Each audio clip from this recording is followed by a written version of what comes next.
Littérature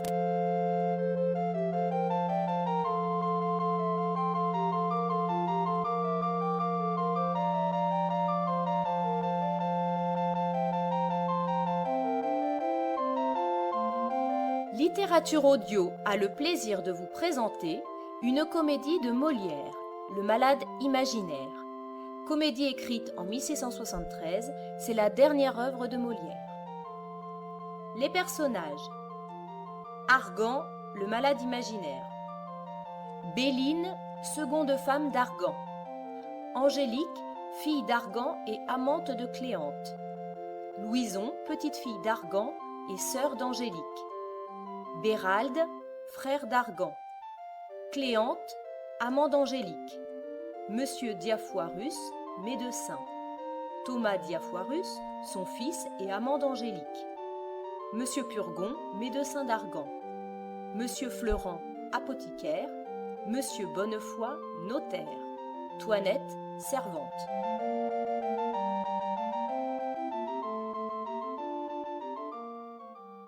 La scène se passe à Paris. Acte 1. Scène 1. Argan, seul dans sa chambre, assis, une table devant lui, compte des parties d'apothicaire avec des jetons. Il se fait, parlant à lui-même, les dialogues suivants. 3 et 2 font 5, et 5 font 10, et 10 font 20. 3 et 2 font 5. Plus du 24e, un petit clistère insinuatif, préparatif et rémolliant pour ramollir, humecter et rafraîchir les entrailles de monsieur. Ce qui me plaît de monsieur Fleurant, mon apothicaire, c'est que ses parties sont toujours fort civiles. Les entrailles de monsieur 30 sols. Oui, mais monsieur Fleurant, ce n'est pas tout que d'être civil.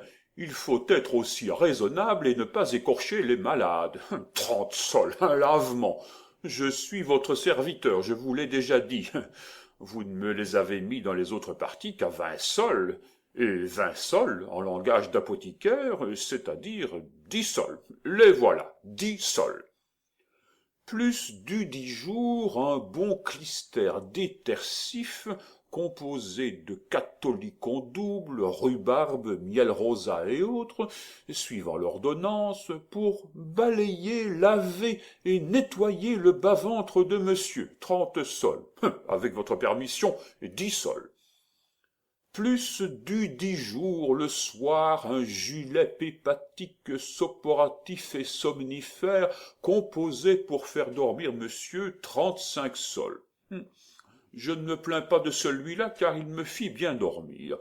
10, 15, 16 et 17 sols, 6 deniers.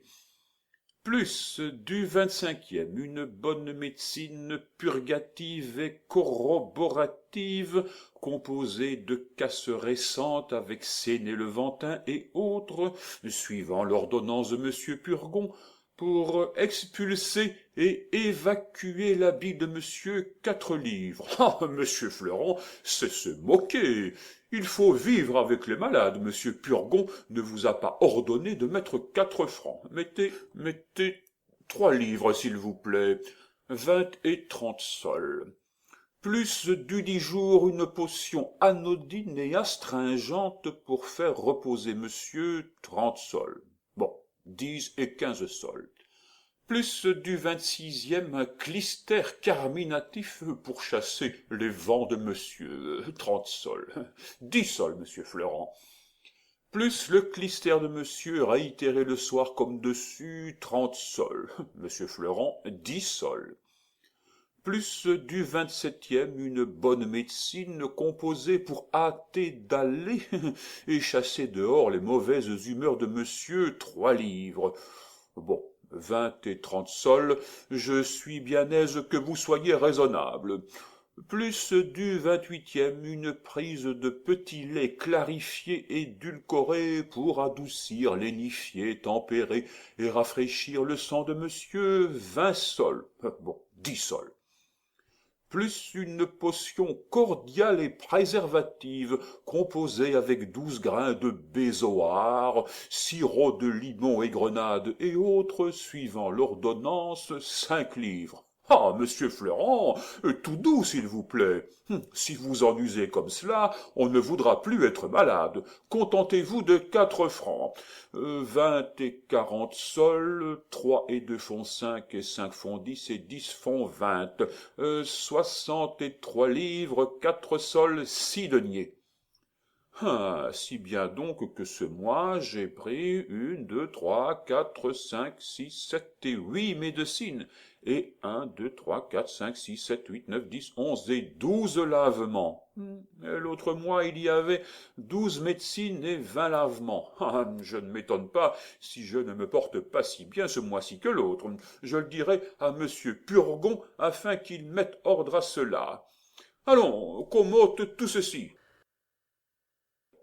Il n'y a personne, j'ai beau dire, on me laisse toujours seul. Il n'y a pas moyen de les arrêter ici.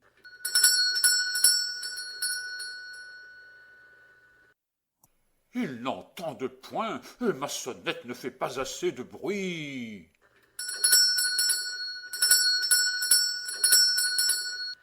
Point d'affaire.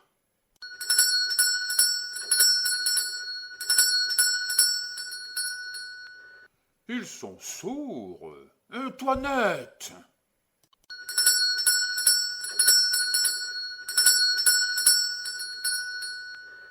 Tout comme si je ne sonnais point. Chienne coquine.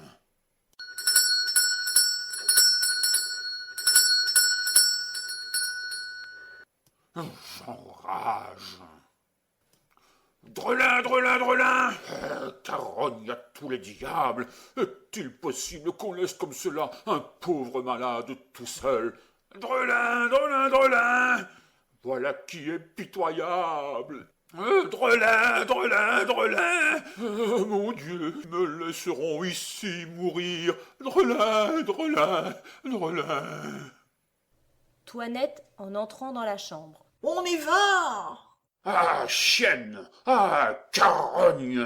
Toinette faisant semblant de s'être cogné la tête. Diantre soit fait de votre impatience!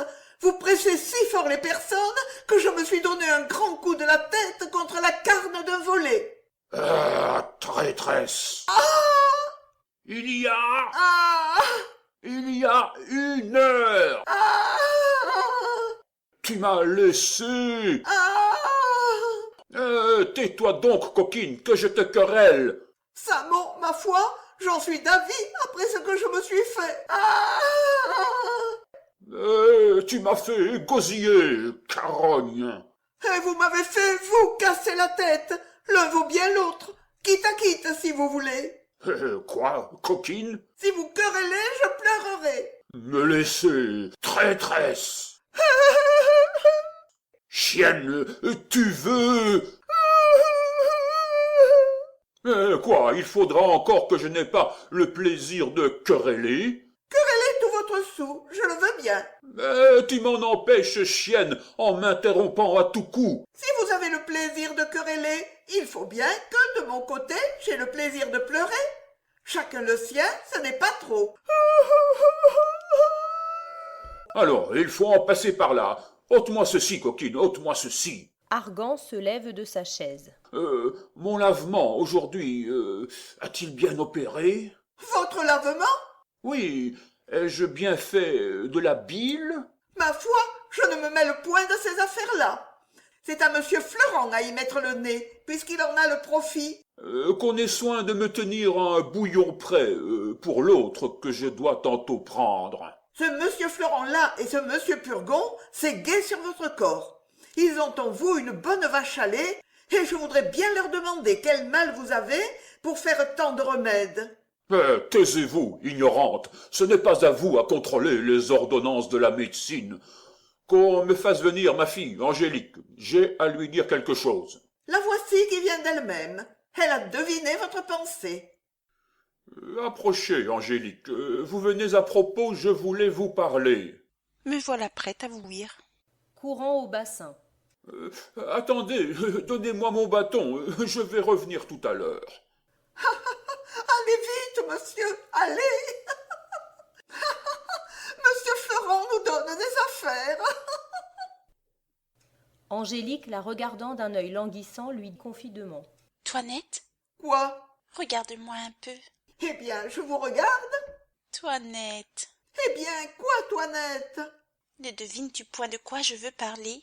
Je m'en doute assez de notre jeune amant, car c'est sur lui depuis 6 jours que roulent tous nos entretiens, et vous n'êtes point bien si vous n'en parlez à toute heure. Puisque tu connais cela, que n'es-tu donc la première à m'en entretenir? Et que ne m'épargnes-tu la peine de te jeter sur ce discours? Vous ne m'en donnez pas le temps, et vous avez des soins là-dessus qu'il est difficile de prévenir. Je t'avoue que je ne saurais me lasser de te parler de lui, et que mon cœur profite avec chaleur de tous les moments de s'ouvrir à toi. Mais dis-moi, condamnes-tu, Toinette, les sentiments que j'ai pour lui? Je n'ai garde. Ai-je tort de m'abandonner à ces douces impressions? Je ne dis pas cela. Et voudrais-tu que je fusse insensible aux tendres protestations de cette passion ardente qu'il témoigne pour moi? À Dieu ne plaise. Dis-moi un peu, ne trouves-tu pas comme moi quelque chose du ciel, quelque effet du destin dans l'aventure inopinée de notre connaissance? Oui.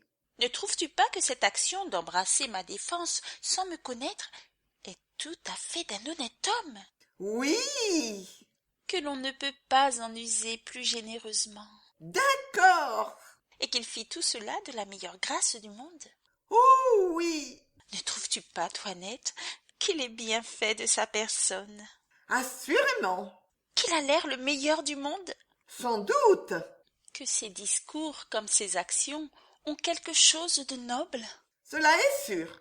qu'on ne peut rien entendre de plus passionné que tout ce qu'il me dit, Il est vrai.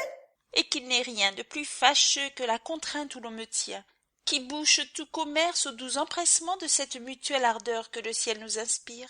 Vous avez raison. Mais, ma pauvre Toinette, crois-tu qu'il m'aime autant qu'il me le dit?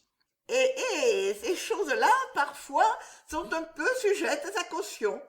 Les grimaces d'amour ressemblent fort à la vérité, et j'ai vu de grands comédiens là-dessus. Ah, Toinette, que dis-tu là? Hélas, de la façon qu'il parle, serait-il bien possible qu'il ne me dît pas vrai? En tout cas, vous en serez bientôt éclairci, et la résolution où il vous écrivit hier qu'il était de vous faire demander en mariage est une prompte voie à vous faire connaître s'il vous dit vrai ou non. C'en sera là la bonne preuve. Ah, Toinette, si celui-là me trompe, je ne croirai de ma vie aucun homme. Voilà votre père qui revient. Argan se met dans sa chaise. Oh ça, ma fille, je vais vous dire une nouvelle, ou peut-être ne vous attendez-vous pas. On vous demande en mariage. Qu'est-ce que cela? Vous riez? Cela est plaisant, oui, ce mot de mariage, il n'y a rien de plus drôle pour les jeunes filles. Ah, nature, nature! À ce que je puis voir, ma fille, je n'ai que faire de vous demander si vous voulez bien vous marier. Je dois faire, mon père, tout ce qui vous plaira de m'ordonner. Je suis bien aise d'avoir une fille si obéissante. La chose est donc conclue, et je vous ai promise. C'est à moi, mon père, de suivre aveuglément toutes vos volontés. Ma femme, votre belle-mère, avait envie que je vous fasse religieuse, et votre petite sœur Louison aussi, et tout le temps elle a été heurtée à cela. La bonne bête a ses raisons. Elle ne voulait point consentir à ce mariage, mais je l'ai emportée, et ma parole est donnée. Ah, mon père, que je vous suis obligée de toutes vos bontés. En vérité, je vous sais bon gré de cela, et voilà l'action la plus sage que vous ayez faite de votre vie. Je n'ai point encore vu la personne, mais on m'a dit que j'en serais content, et toi aussi. Assurément, mon père. Comment? L'as-tu vu? Puisque votre consentement m'autorise à vous pouvoir ouvrir mon cœur, je ne feindrai point de vous dire que le hasard nous a fait connaître il y a 6 jours, et que la demande qu'on vous a faite est un effet de l'inclination que, dès cette première vue, nous avons prise l'un pour l'autre. Ils ne m'ont pas dit cela, mais j'en suis bien aise, et c'est tant mieux que les choses soient de la sorte, Ils disent que c'est un grand jeune garçon bien fait, Oui, mon père. de belle taille, Sans doute. agréable de sa personne, Assurément. de bonne physionomie, Très bonne. sage et bien né, Tout à fait. fort honnête, Le plus honnête du monde. qui parle bien latin et grec, Oh, c'est ce que je ne sais pas. et qui sera reçu médecin dans 3 jours. Lui, mon père? Oui, est-ce qu'il ne te l'a pas dit? Non, vraiment? Qui vous l'a dit à vous? Monsieur Purgon. Est-ce que monsieur Purgon le connaît? La belle demande, il faut bien qu'il le connaisse, puisque c'est son neveu. Cléante, neveu de monsieur Purgon? Quelle cliente?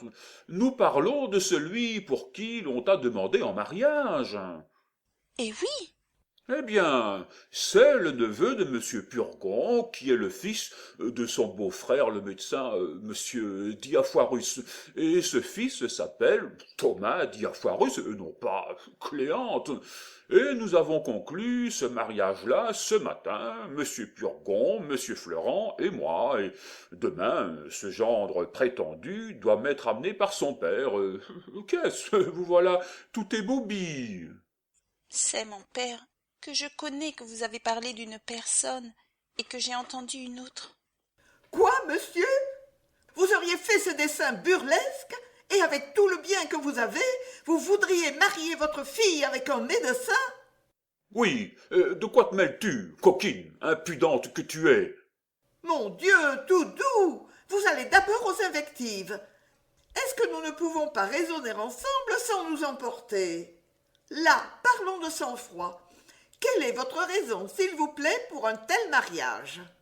Ma raison est que, me voyant infirme et malade comme je le suis, je veux me faire un gendre et des alliés médecins, afin de m'appuyer de bons secours contre ma maladie, d'avoir dans ma famille les sources des remèdes qui me sont nécessaires et d'être à même des consultations et des ordonnances. Eh bien, voilà une raison. Et il y a du plaisir à se répondre doucement les uns aux autres. Mais, monsieur, mettez la main à votre conscience. Est-ce que vous êtes malade? Comment, coquine, si je suis malade, impudente. Eh bien oui, monsieur, vous êtes malade, n'ayons point de querelle là-dessus. Oui, vous êtes fort malade, j'en demeure d'accord, et plus malade que vous ne pensez. Voilà qui est fait. Mais votre fille doit épouser un mari pour elle. Et n'étant point malade, il n'est pas nécessaire de lui donner un médecin. C'est pour moi que je lui donne ce médecin, et une fille de bon naturel doit être ravie d'épouser ce qui est utile à la santé de son père. Ma foi, monsieur, voulez-vous qu'en ami je vous donne un conseil? Quel est-il, ce conseil? De ne point songer à ce mariage-là. Et la raison? La raison, c'est que votre fille n'y consentira point. Elle n'y consentira point? Non, Ma fille? votre fille. Elle vous dira qu'elle n'a que faire de monsieur Diafoirus, de son fils Thomas Diafoirus, ni de tous les Diafoirus du monde. J'en ai à faire, moi, outre que le parti est plus avantageux qu'on ne pense. Monsieur Diafoirus n'a que ce fils-là pour tout héritier, et de plus, monsieur Purgon, qui n'a ni femme ni enfant, lui donne tout son bien en faveur de ce mariage, et monsieur Purgon est un homme qui a 8000 bonnes livres de rente. Il faut qu'il ait tué bien des gens pour s'être fait si riche. 8000 livres de rente sont quelque chose, sans compter le bien du père. Monsieur, tout cela est bel et bon, mais j'en reviens toujours là. Je vous conseille entre nous de lui choisir un autre mari. Et elle n'est point faite pour être Madame Diafoirus. Et je veux, moi, que cela soit. Eh, fille, ne dites pas cela. Mais comment que je ne dise pas cela? Eh non, Et pourquoi ne le dirais-je pas? On dira que vous ne songez pas à ce que vous dites. On dira ce qu'on voudra, mais je vous dis que je veux qu'elle exécute la parole que j'ai donnée. Non, je suis sûre qu'elle ne le fera pas. Je l'y forcerai bien. Elle ne le fera pas, vous dis-je. Elle le fera ou je la mettrai dans un couvent. Vous? Moi. Bon, Comment? Bon. vous ne la mettrez point dans un couvent. Je ne la mettrai point dans un couvent. Non, Non. non, Ouais, voilà qui est plaisant. Je ne mettrai pas ma fille dans un couvent, si je veux. non, vous dis-je. Qui m'en empêchera? Vous-même. Moi. Oui, vous n'aurez pas ce cœur-là. Je l'aurai. Vous vous moquez. Je ne me moque point. La tendresse paternelle vous prendra. Elle ne me prendra point.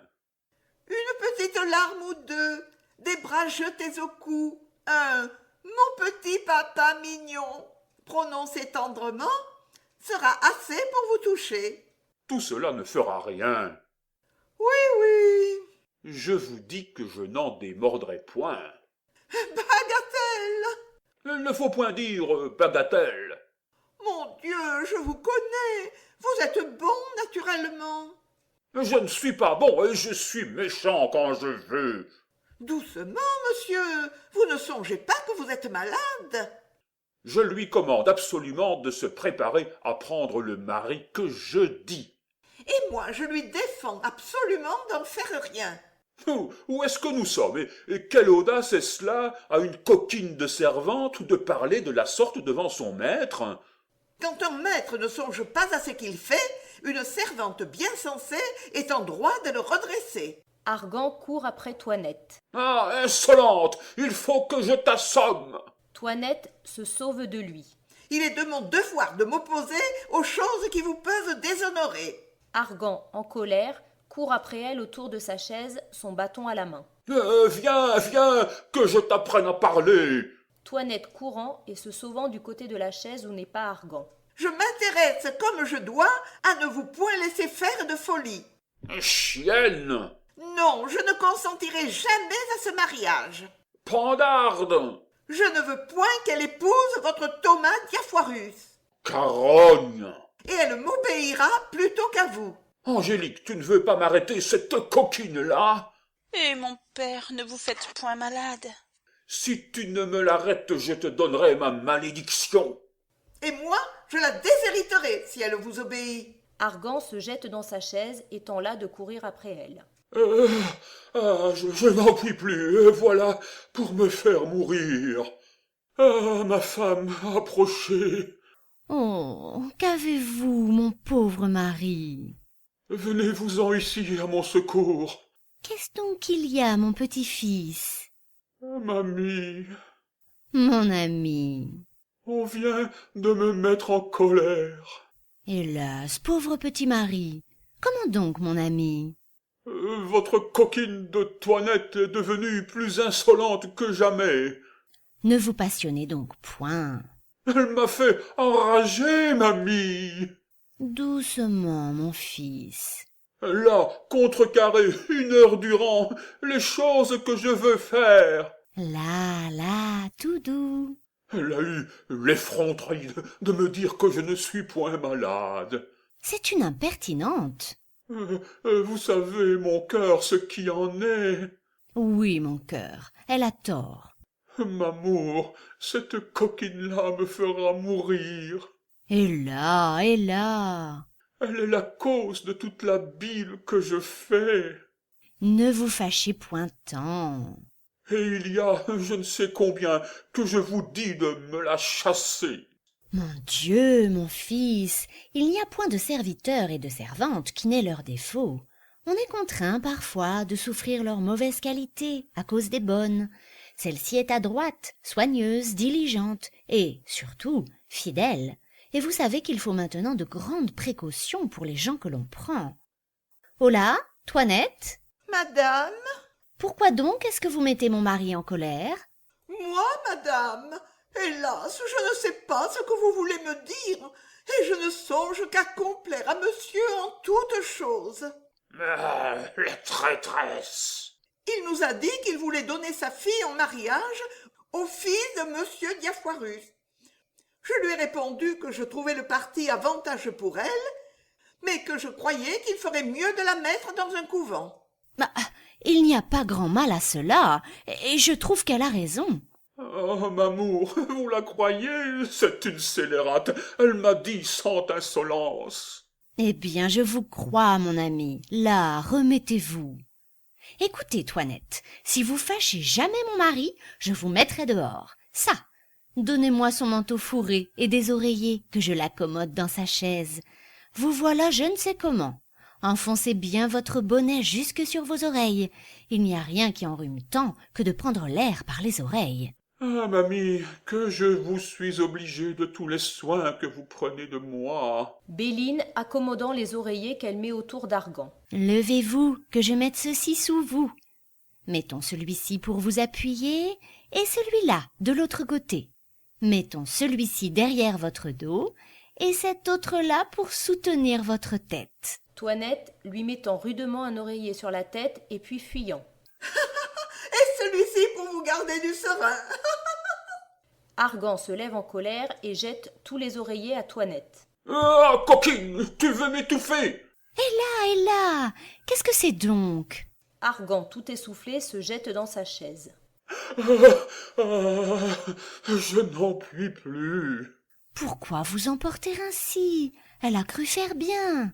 Vous ne connaissez pas, Mamour, la malice de la pendarde. Ah, elle m'a mis tout hors de moi, et il faudra plus de 8 médecines, de 12 lavements pour réparer tout ceci. Là, mon petit ami, apaisez-vous un peu. Ah, mamie, vous êtes toute ma consolation. Pauvre petit-fils. Pour tâcher de reconnaître l'amour que vous me portez, je veux, mon cœur, comme je vous ai dit, faire mon testament. Ah, mon ami, ne parlons point de cela, je vous prie. Je ne saurais souffrir cette pensée, et le seul mot de testament me fait tressaillir de douleur. Je vous avais dit de parler pour cela à votre notaire. Le voilà là-dedans, que j'ai amené avec moi. Faites-le donc entrer, Mamour. Hélas, mon ami, quand on aime bien un mari, on n'est guère en état de songer à tout cela. Approchez, monsieur de Bonnefoy, approchez. Prenez un siège, s'il vous plaît. Ma femme m'a dit, monsieur, que vous étiez fort honnête homme et tout à fait de ses amis. Je l'ai chargé de vous parler pour un testament que je veux faire. Hélas, je ne suis point capable de parler de ces choses-là. Elle m'a, monsieur, expliqué vos intentions et le dessein où vous êtes pour elle. Et j'ai à vous dire là-dessus que vous ne sauriez rien donner à votre femme par votre testament. Mais pourquoi? La coutume y résiste. Si vous étiez en pays de droit écrit, cela se pourrait faire. Mais à Paris et dans les pays coutumiers, au moins dans la plupart, c'est ce qui ne se peut, et la disposition serait nulle. Tout l'avantage qu'hommes et femmes conjoints par mariage se peuvent faire l'un à l'autre, c'est un don mutuel entre vifs. Encore faut-il qu'il n'y ait enfant, soit des deux conjoints ou de l'un d'eux, lors du décès du premier mourant. Voilà une coutume bien impertinente qu'un mari ne puisse rien laisser à une femme dont il est aimé tendrement et qui prend de lui tant de soins. J'aurais envie de consulter mon avocat pour voir comment je pourrais faire. Ce n'est point à des avocats qu'il faut aller, car ils sont d'ordinaire sévères là-dessus, et s'imaginent que c'est un grand crime que de disposer en fraude de la loi. Ce sont gens de difficulté, et qui sont ignorants des détours de la conscience. Il y a d'autres personnes à consulter, qui sont bien plus accommodantes, qui ont des expédients pour passer doucement par-dessus la loi, et rendre juste ce qui n'est pas permis, qui savent aplanir les difficultés d'une affaire, et trouver des moyens d'éluder la coutume par quelque avantage indirect. Sans cela, où en serions-nous tous les jours? Il faut de la facilité dans les choses. Autrement, nous ne ferions rien, et je ne donnerais pas un sol de notre métier. Ma femme m'avait bien dit, monsieur, que vous étiez fort habile, fort honnête homme. Et comment puis-je faire, s'il vous plaît, pour lui donner mon bien et en frustrer mes enfants? Comment vous pouvez faire?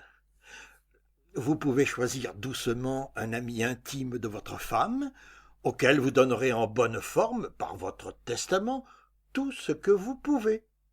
Et cet ami ensuite lui rendra tout. Vous pouvez encore contracter un grand nombre d'obligations non suspectes au profit de divers créanciers qui prêteront leur nom à votre femme, et entre les mains de laquelle ils mettront leur déclaration que ce qu'ils en ont fait n'a été que pour lui faire plaisir. Vous pouvez aussi, pendant que vous êtes en vie, mettre entre ses mains de l'argent comptant, ou des billets que vous pourrez avoir payables au porteur. Mon Dieu, il ne faut point vous tourmenter de tout cela. S'il vient doute de vous, mon fils, je ne veux plus rester au monde. Mamie, Oui, mon ami, si je suis assez malheureuse pour vous perdre, ma chère femme, la vie ne me sera plus de rien. m'amour, Et je suivrai vos pas pour faire connaître la tendresse que j'ai pour vous. mamie, vous me fendez le cœur. Consolez-vous, je vous prie. Ces larmes sont hors de saison, et les choses n'en sont point encore là. Ah, monsieur, vous ne savez pas ce que c'est qu'un mari qu'on aime tendrement. Tout le regret que j'aurai, si je meurs, mamie, c'est de n'avoir point un enfant de vous. Monsieur Purgon m'avait dit qu'il m'en ferait faire un. Cela pourra venir encore. Il faut faire mon testament, m'amour, de la façon que monsieur dit, mais, par précaution, je veux vous mettre entre les mains 20 000 francs en or que j'ai dans le lambris de mon alcôve, et 2 billets payables aux porteurs qui me sont dus, l'un par monsieur Damon et l'autre par monsieur Gérante. Non, non, je ne veux point de tout cela.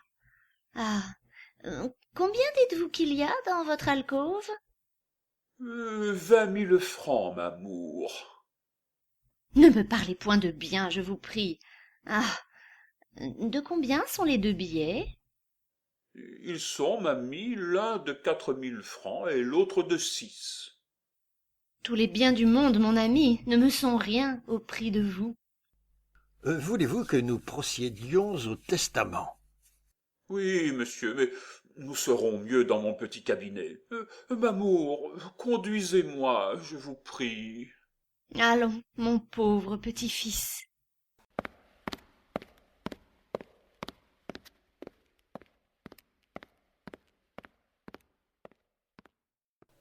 Les voilà avec un notaire, et j'ai ouï parler de testament. Votre belle-mère ne s'endort point, et c'est sans doute quelque conspiration contre votre intérêt où elle pousse votre père. Qu'il dispose de son bien à sa fantaisie, pourvu qu'il ne dispose point de mon cœur. Tu vois, Toinette, les desseins violents que l'on fait sur lui. Oh, ne m'abandonne point, je te prie, dans l'extrémité où je suis. Moi, vous abandonner? J'aimerais mieux mourir. Votre belle-mère a beau me faire sa confidente et me vouloir jeter dans ses intérêts, je n'ai jamais pu avoir l'inclination pour elle, et j'ai toujours été de votre parti. Laissez-moi faire, j'emploierai toutes choses pour vous servir.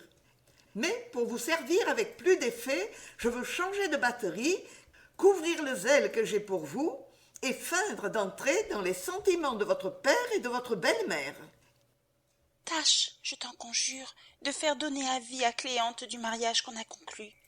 Je n'ai personne à employer à cet office que le vieux usurier Polichinelle, mon amant. Et il m'en coûtera pour cela quelques paroles de douceur que je veux bien dépenser pour vous.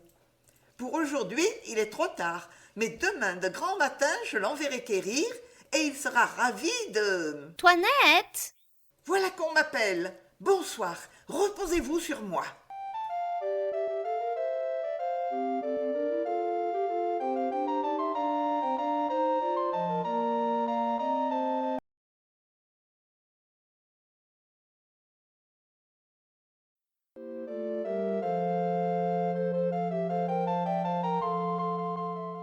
Acte 2.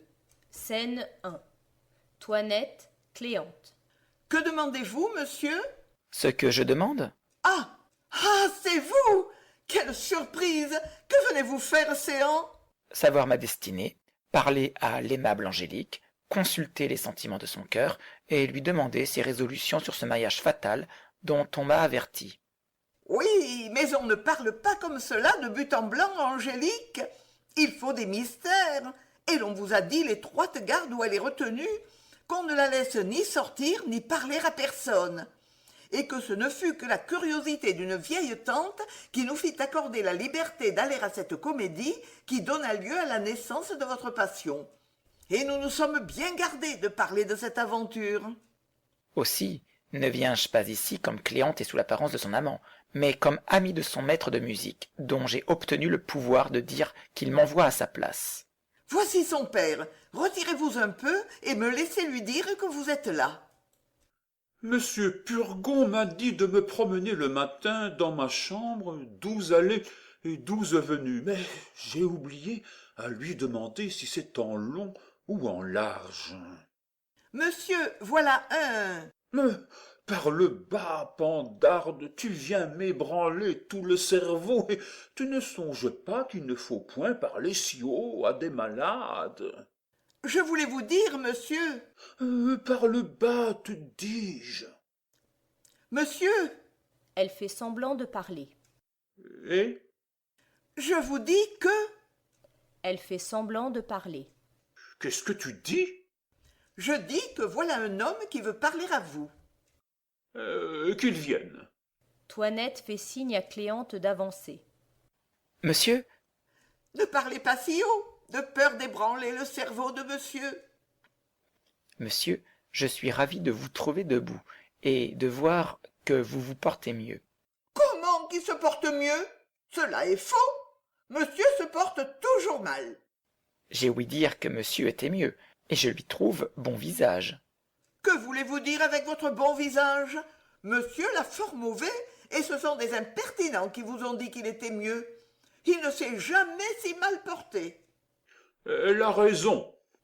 Il marche, dort, mange et boit, tout comme les autres. Mais cela n'empêche pas qu'il ne soit fort malade. Cela est vrai. Monsieur, j'en suis au désespoir. Je viens de la part du maître à chanter de mademoiselle, votre fille. Il s'est vu obligé d'aller à la campagne pour quelques jours. Et, comme son ami intime, il m'envoie à sa place pour lui continuer ses leçons, de peur qu'en les interrompant, elle ne vînt à oublier ce qu'elle sait déjà. Fort bien. Appelez Angélique. Je crois, monsieur, qu'il sera mieux de mener monsieur à sa chambre. Non, faites-la venir. Il ne pourra lui donner leçon comme il faut, s'ils ne sont en particulier. Si fait, si fait. Monsieur, cela ne fera que vous étourdir. Et il ne faut rien pour vous émouvoir en l'état où vous êtes et vous ébranler le cerveau. Point. J'aime la musique et je serais bien aise de... Ah, la voici. Allez-vous-en voir, vous, si ma femme est habillée.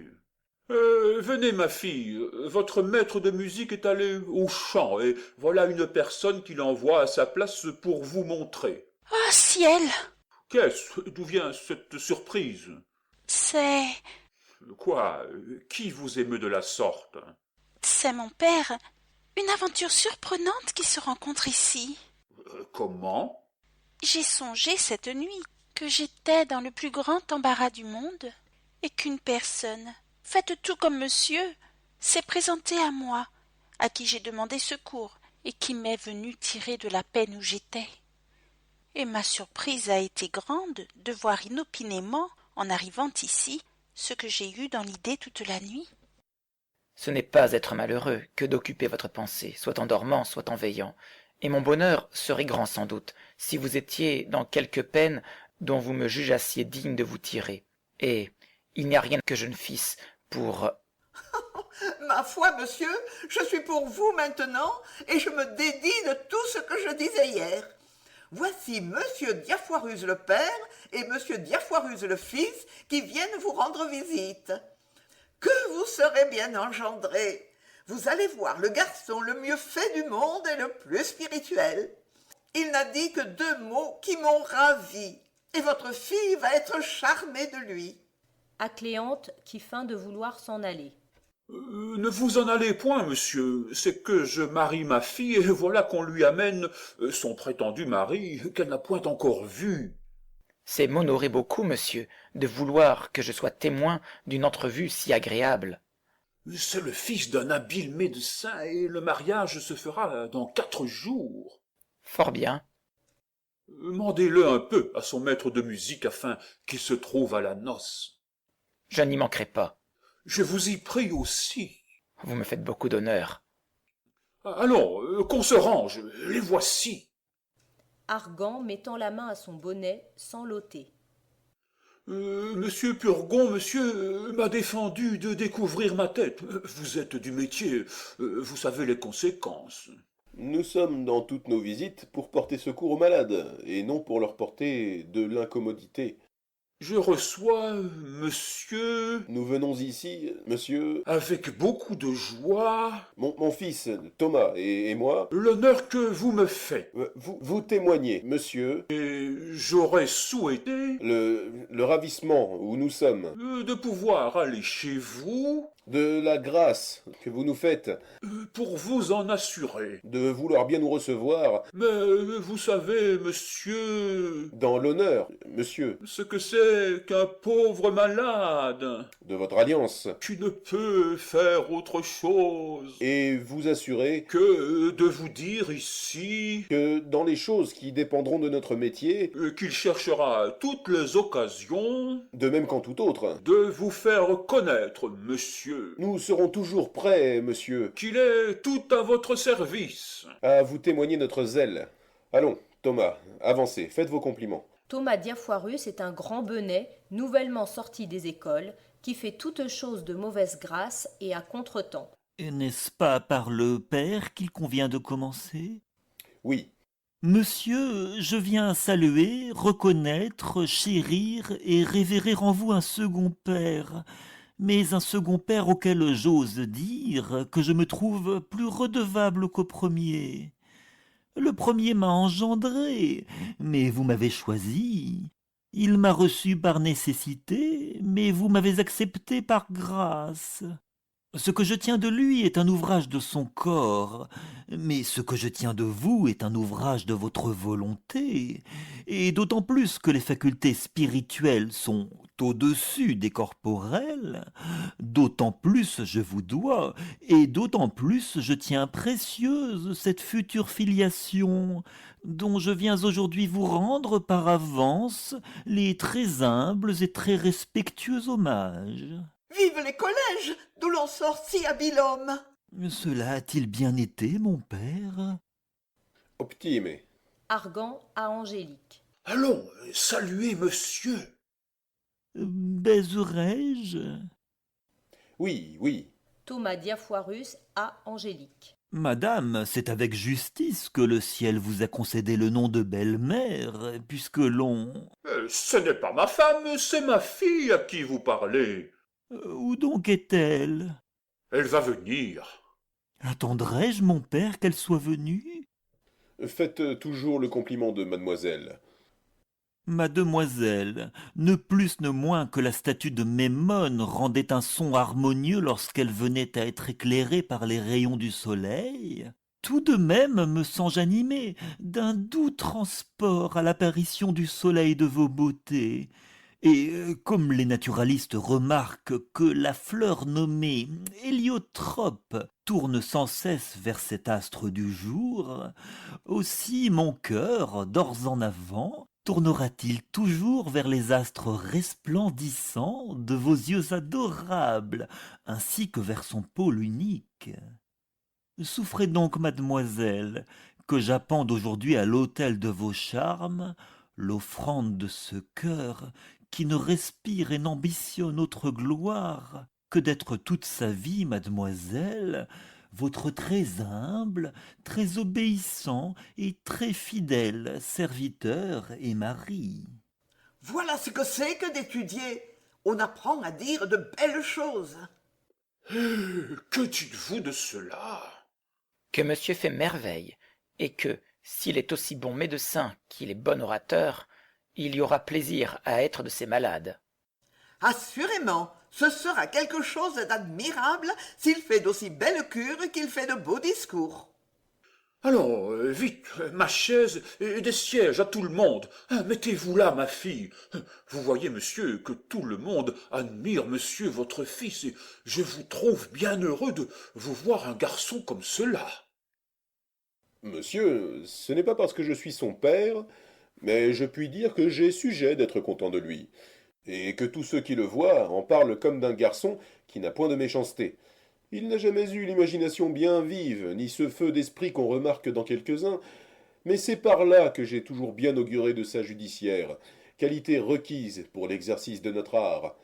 Lorsqu'il était petit, il n'a jamais été ce qu'on appelle mièvre et éveillé. On le voyait toujours doux, paisible et taciturne, ne disant jamais mot, et ne jouant jamais à tous ces petits jeux que l'on nomme enfantins. On eut toutes les peines du monde à lui apprendre à lire, et il avait 9 ans qu'il ne connaissait pas encore ses lettres. Bon, disais-je en moi-même, les arbres tardifs sont ceux qui portent les meilleurs fruits.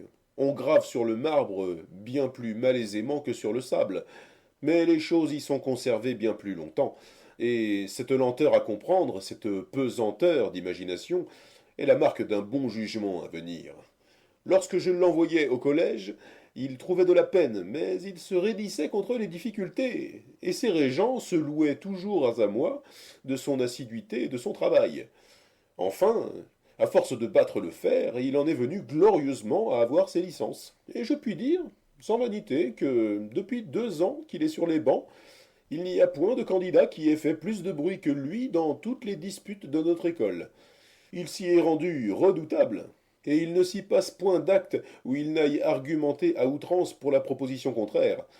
Il est ferme dans la dispute, fort comme un Turc sur ses principes, ne démord jamais de son opinion, et poursuit un raisonnement jusque dans les derniers recoins de la logique. Mais sur toute chose, ce qui me plaît en lui, et en quoi il suit mon exemple, c'est qu'il s'attache aveuglément aux opinions de nos anciens, et que jamais il n'a voulu comprendre ni écouter les raisons et les expériences des prétendues découvertes de notre siècle touchant la circulation du sang et autres opinions de même farine.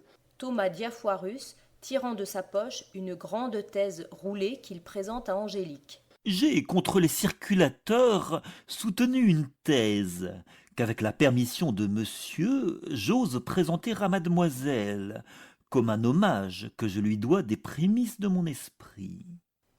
Monsieur, c'est pour moi un meuble inutile, et je ne me connais pas à ces choses-là.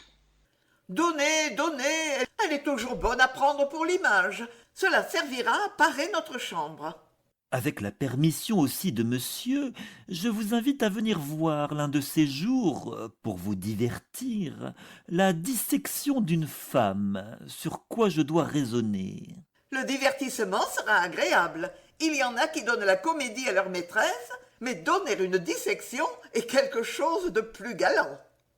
Au reste, pour ce qui est des qualités requises pour le mariage et la propagation, je vous assure que, selon les règles de nos docteurs, il est tel qu'on le peut souhaiter.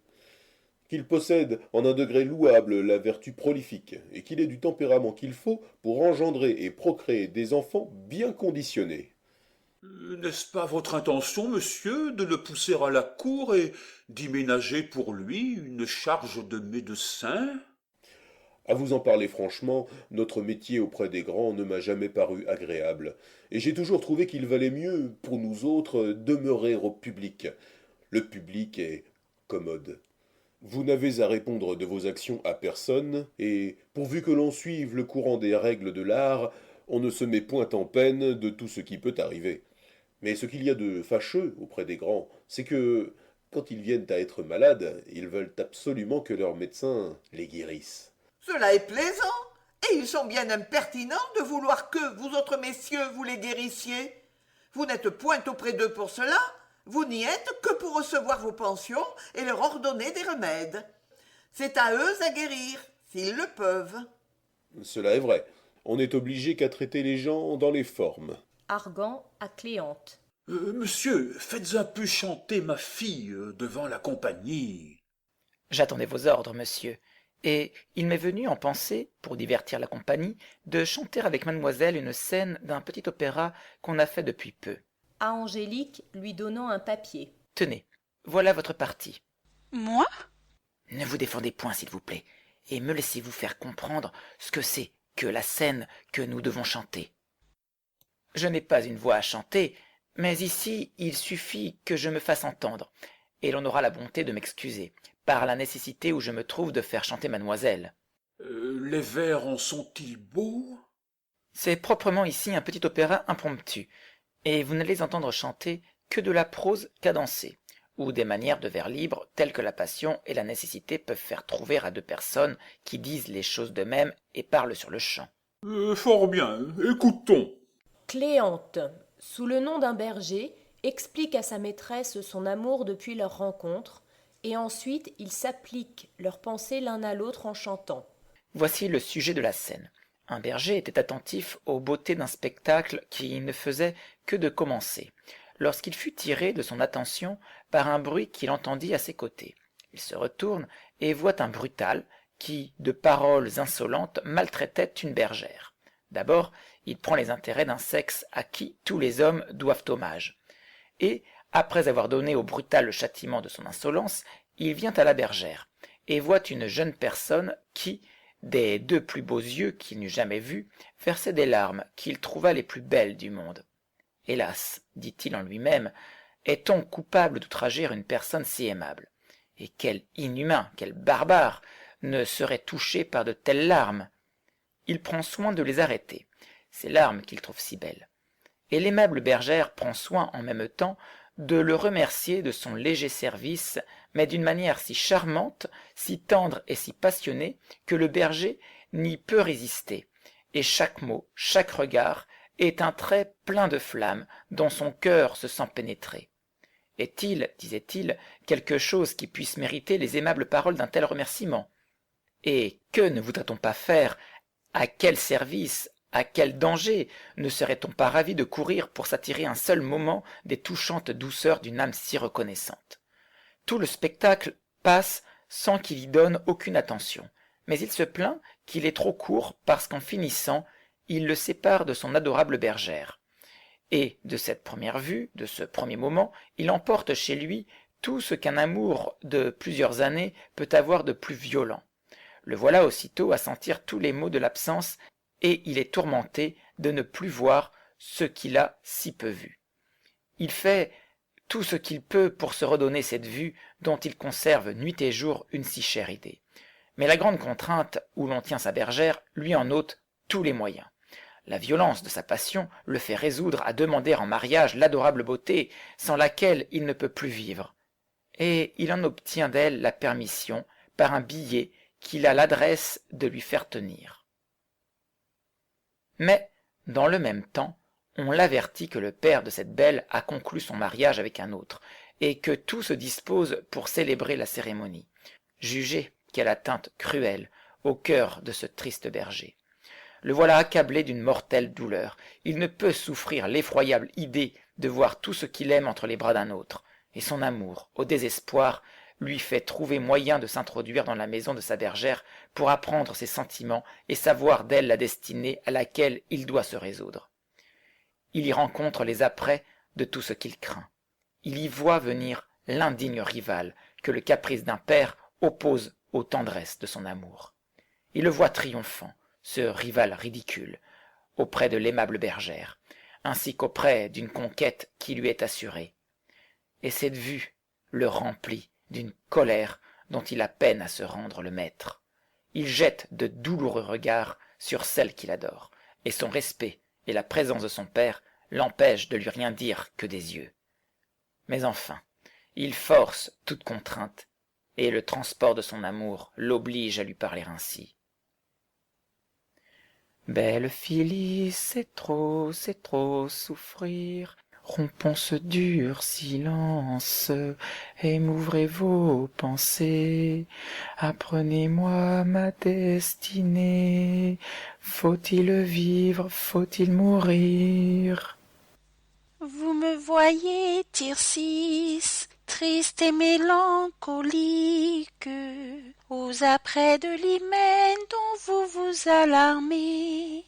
Je lève au ciel les yeux, je vous regarde, je soupire, c'est vous en dire assez. Ouais, je ne croyais pas que ma fille fût si habile que de chanter ainsi à livre ouvert, sans hésiter. Hélas, belle Phyllis, se pourrait-il que l'amoureux Tircis eût assez de bonheur pour avoir quelque place dans votre cœur?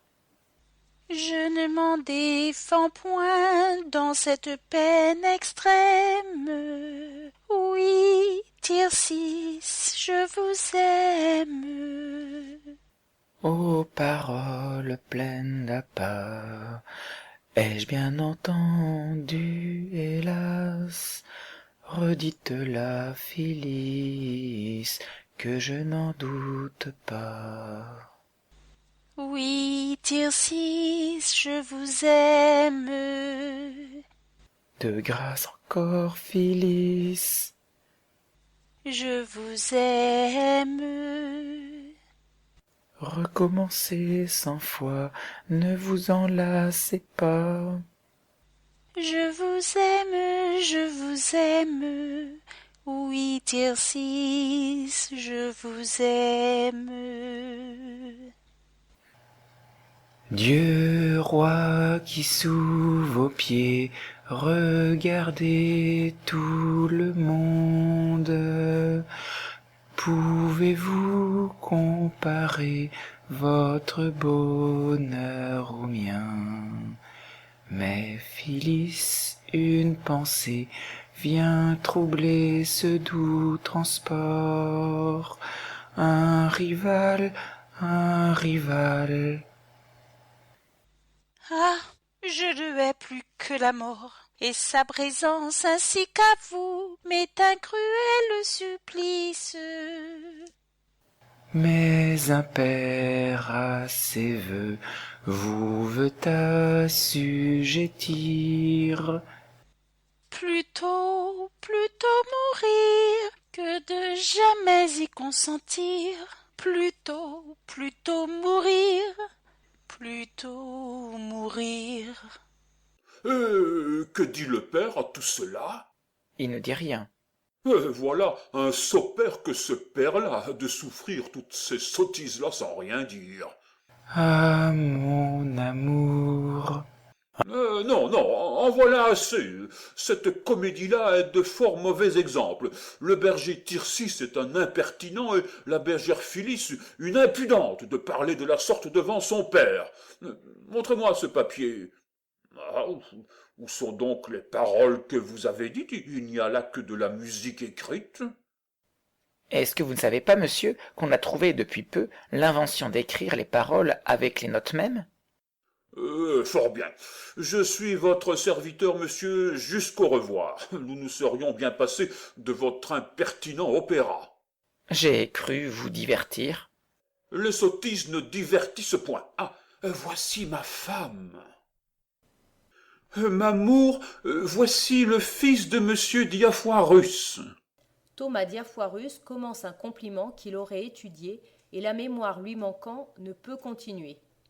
Madame, c'est avec justice que le ciel vous a concédé le nom de belle-mère, puisque l'on voit sur votre visage... Monsieur, je suis ravie d'être venue ici à propos pour avoir l'honneur de vous voir. Puisque l'on voit sur votre visage... Madame, vous m'avez interrompu au milieu de ma période, et cela m'a troublé la mémoire.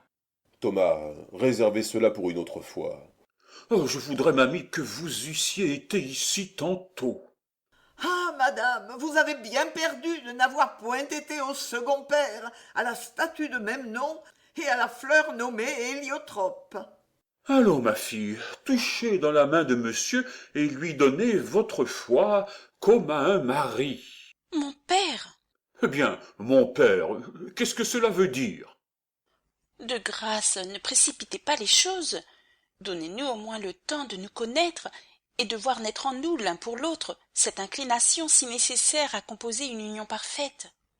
Quant à moi, mademoiselle, elle est déjà toute née en moi, et je n'ai pas besoin d'attendre davantage.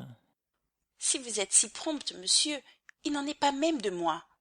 Et je vous avoue que votre mérite n'a pas encore assez fait d'impression dans mon âme.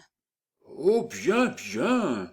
Cela aura tout le loisir de se faire quand vous serez mariés ensemble. Eh mon père, donnez-moi du temps, je vous prie. Le mariage est une chaîne où l'on ne doit jamais soumettre un cœur par force. Et si monsieur est honnête homme, il ne doit point vouloir accepter une personne qui serait à lui par contrainte. Nego consentiam, mademoiselle, et je puis être honnête homme et vouloir bien vous accepter des mains de votre père.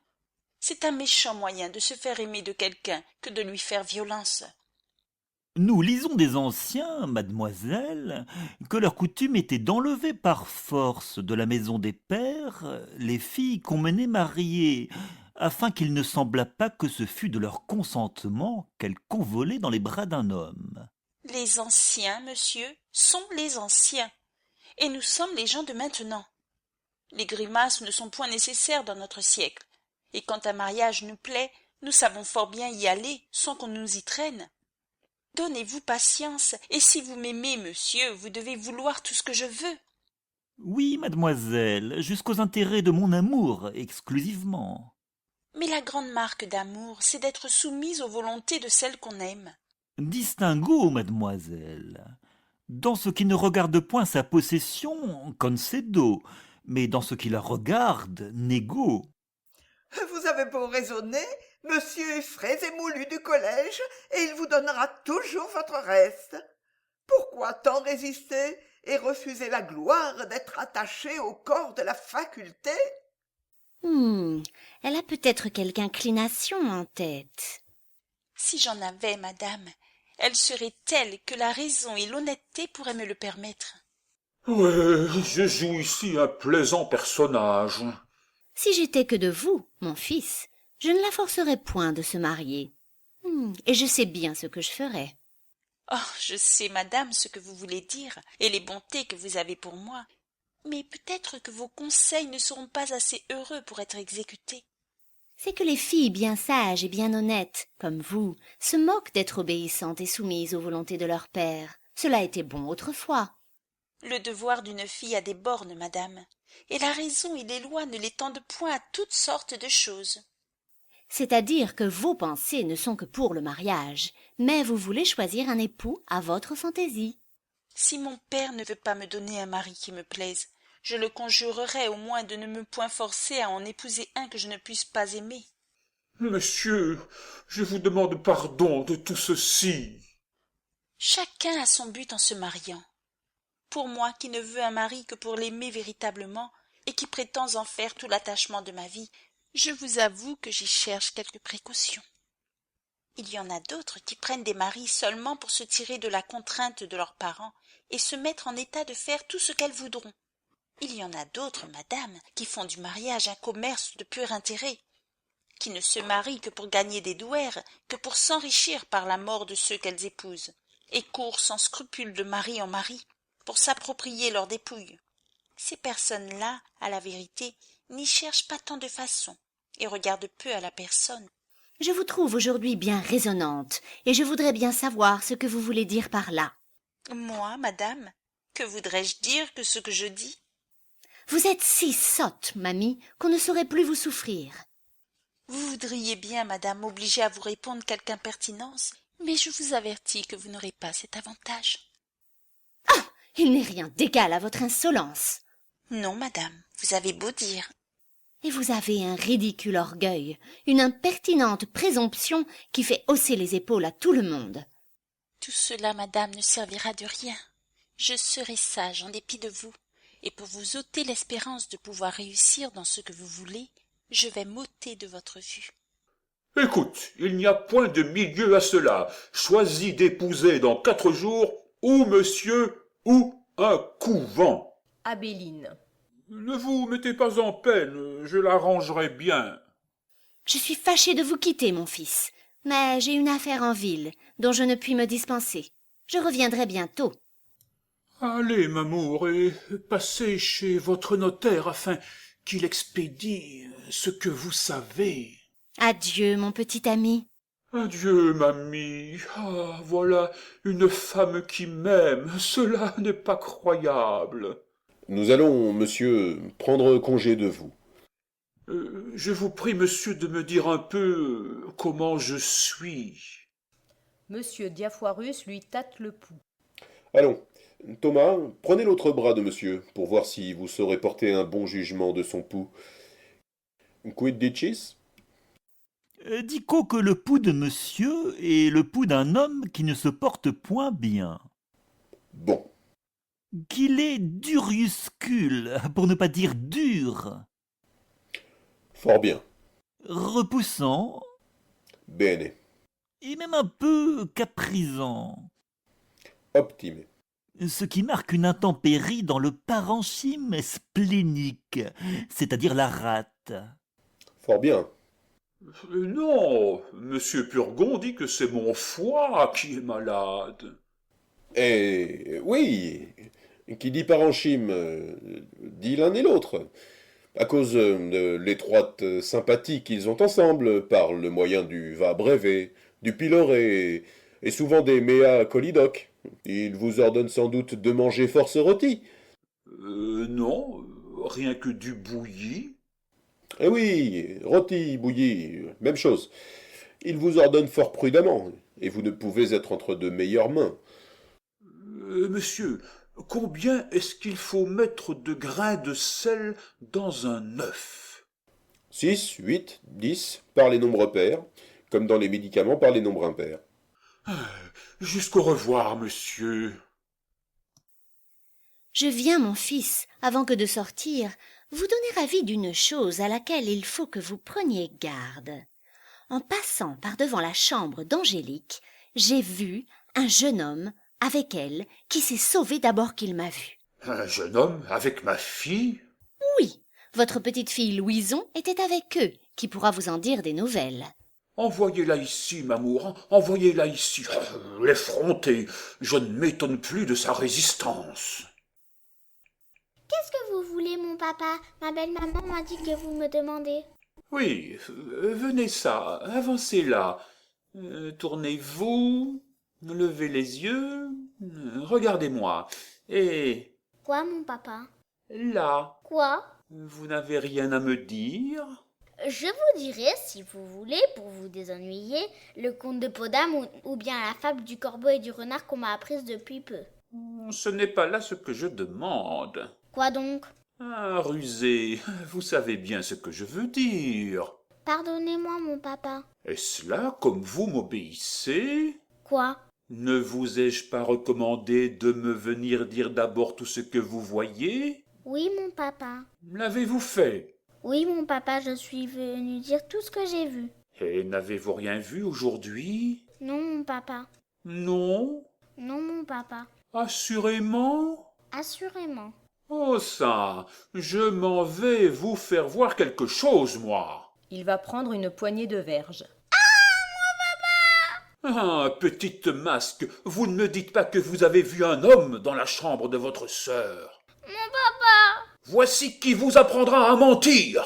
Louison se jette à genoux. Ah, mon papa, je vous demande pardon. C'est que ma sœur m'avait dit de ne pas vous le dire, mais je m'en vais vous dire tout. Il faut premièrement que vous ayez le fouet pour avoir menti, puis après nous verrons au reste. Pardon, mon papa. Non, non, Mon pauvre papa, ne me donnez pas le fouet. vous l'aurez. Oh nom de Dieu, mon papa, que je ne l'ai pas. Argan la prenant pour la fouetter. Allons, allons. Ah, mon papa, vous m'avez blessée. Attendez, je suis morte. Elle contrefait la morte. Oh là, qu'est-ce là? Louison, Louison. Ah, mon Dieu, Louison.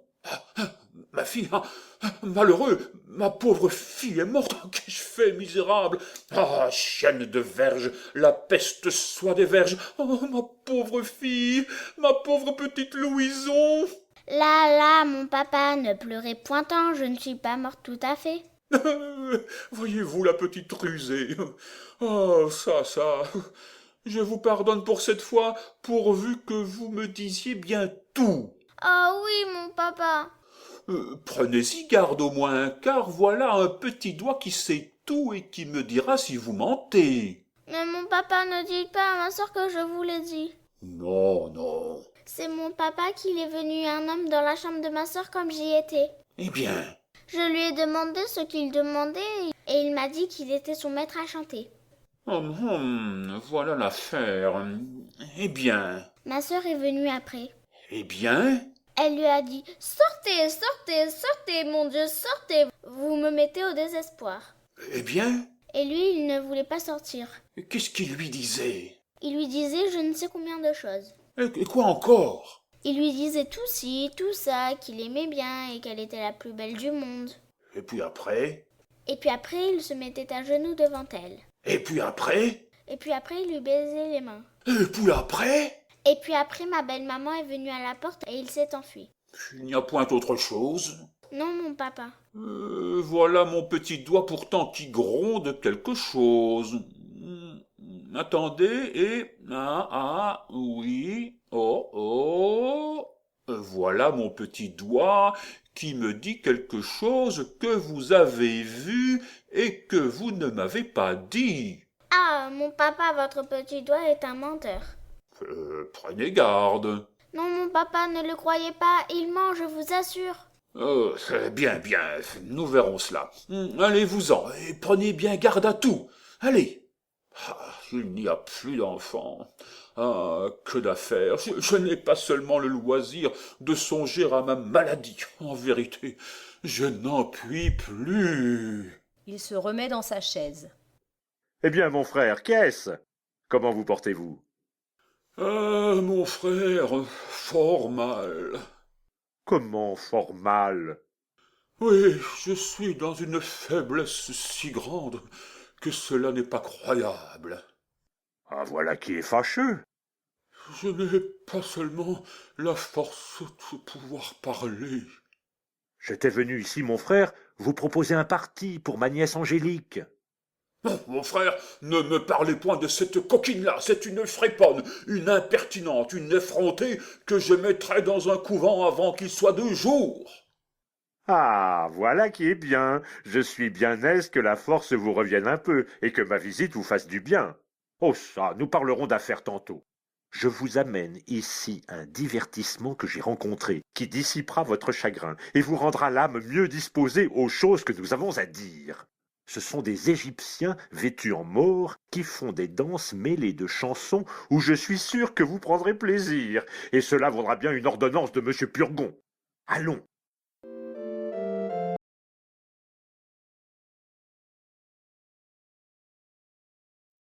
Acte 3. Scène 1. Bérald, Argan, Toinette. Eh bien, mon frère, qu'en dites-vous? Cela ne vaut-il pas bien une prise de casse? De bonne casse et bonne. Oh ça, voulez-vous que nous parlions un peu ensemble? Un peu de patience, mon frère, je vais revenir. Tenez, monsieur, vous ne songez pas que vous ne sauriez marcher sans bâton? Tu as raison. N'abandonnez pas, s'il vous plaît, les intérêts de votre nièce. J'emploierai toute chose pour lui obtenir ce qu'elle souhaite.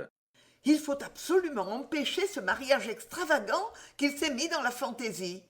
Et j'avais songé en moi-même que ça aurait été une bonne affaire de pouvoir introduire ici un médecin à notre poste pour le dégoûter de son monsieur Purgon et lui décrier sa conduite. Mais comme nous n'avons personne en main pour cela, j'ai résolu de jouer un tour de ma tête. Comment? C'est une imagination burlesque. Ce sera peut-être plus heureux que sage. Laissez-moi faire. Agissez de votre côté. Voici notre homme. Vous voulez bien, mon frère, que je vous demande avant toute chose de ne vous point échauffer l'esprit dans notre conversation, Voilà qui est fait. de répondre sans nulle aigreur aux choses que je pourrais vous dire, Oui, et de raisonner ensemble sur les affaires dont nous avons à parler, avec un esprit détaché de toute passion? mon Dieu, oui, voilà bien du préambule. D'où vient, mon frère, qu'ayant le bien que vous avez et n'ayant d'enfant qu'une fille, car je ne compte pas la petite, D'où vient, dis-je, que vous parlez de la mettre dans un couvent? D'où vient, mon frère, que je suis maître dans ma famille pour faire ce que bon me semble? Votre femme ne manque pas de vous conseiller de vous défaire ainsi de vos 2 filles, et je ne doute point que par un esprit de charité, elle ne fût ravie de les voir toutes 2 bonnes religieuses. Oh ça, nous y voici. Voilà tout d'abord la pauvre femme en jeu. C'est elle qui fait tout le mal et tout le monde lui en veut. Non, mon frère, laissons-la là. C'est une femme qui a les meilleures intentions du monde pour votre famille, et qui est détachée de toutes sortes d'intérêts, qui a pour vous une tendresse merveilleuse, et qui montre pour vos enfants une affection et une bonté qui n'est pas concevable. Cela est certain. N'en parlons point, et revenons à votre fille. Sur quelle pensée, mon frère, la voulez-vous donner en mariage au fils d'un médecin? Sur la pensée, mon frère, de me donner un gendre tel qu'il me le faut. Ce n'est point là, mon frère, le fait de votre fille, et il se présente un parti plus sortable pour elle. Oui, mais celui-ci, mon frère, est plus sortable pour moi. Mais le mari qu'elle doit prendre doit-il être, mon frère, ou pour elle, ou pour vous? Il doit être, mon frère, et pour elle, et pour moi, et je veux mettre dans ma famille les gens dont j'ai besoin. Par cette raison-là, si votre petite était grande, vous lui donneriez en mariage un apothicaire? Pourquoi non? Est-il possible que vous serez toujours embéguiné de vos apothicaires et de vos médecins, et que vous vouliez être malade en dépit des gens et de la nature? Comment l'entendez-vous, mon frère? J'entends, mon frère, que je ne vois point d'homme qui soit moins malade que vous, et que je ne demanderai point une meilleure constitution que la vôtre.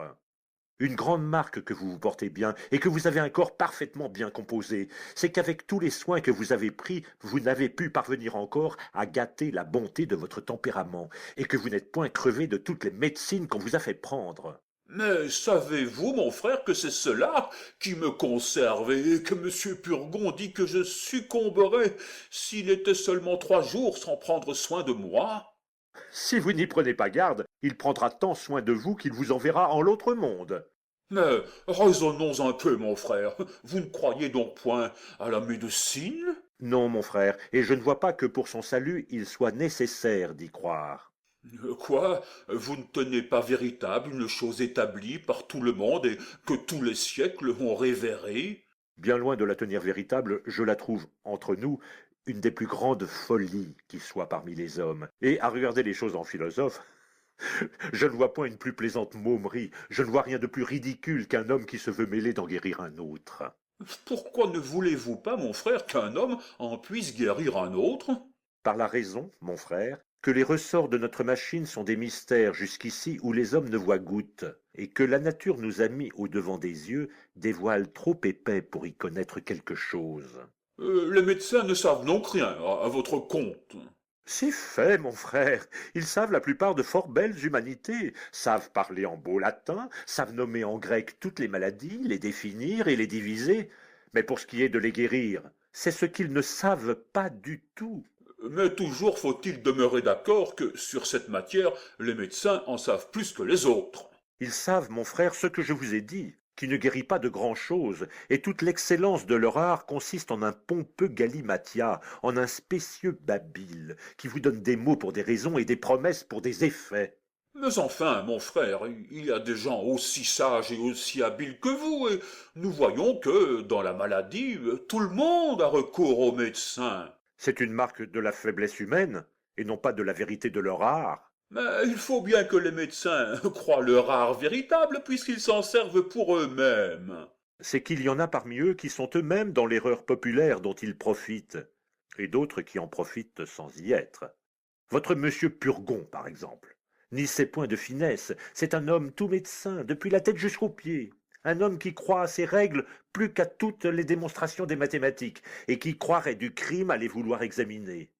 Qui ne voit rien d'obscur dans la médecine, rien de douteux, rien de difficile, et qui, avec une impétuosité de prévention, une raideur de confiance, une brutalité de sens commun et de raison, donne au travers des purgations et des saignées, et ne balance aucune chose.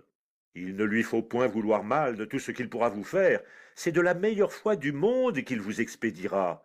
Il ne le fera en vous tuant que ce qu'il a fait à sa femme et à ses enfants, et ce qu'en a besoin il ferait à lui-même.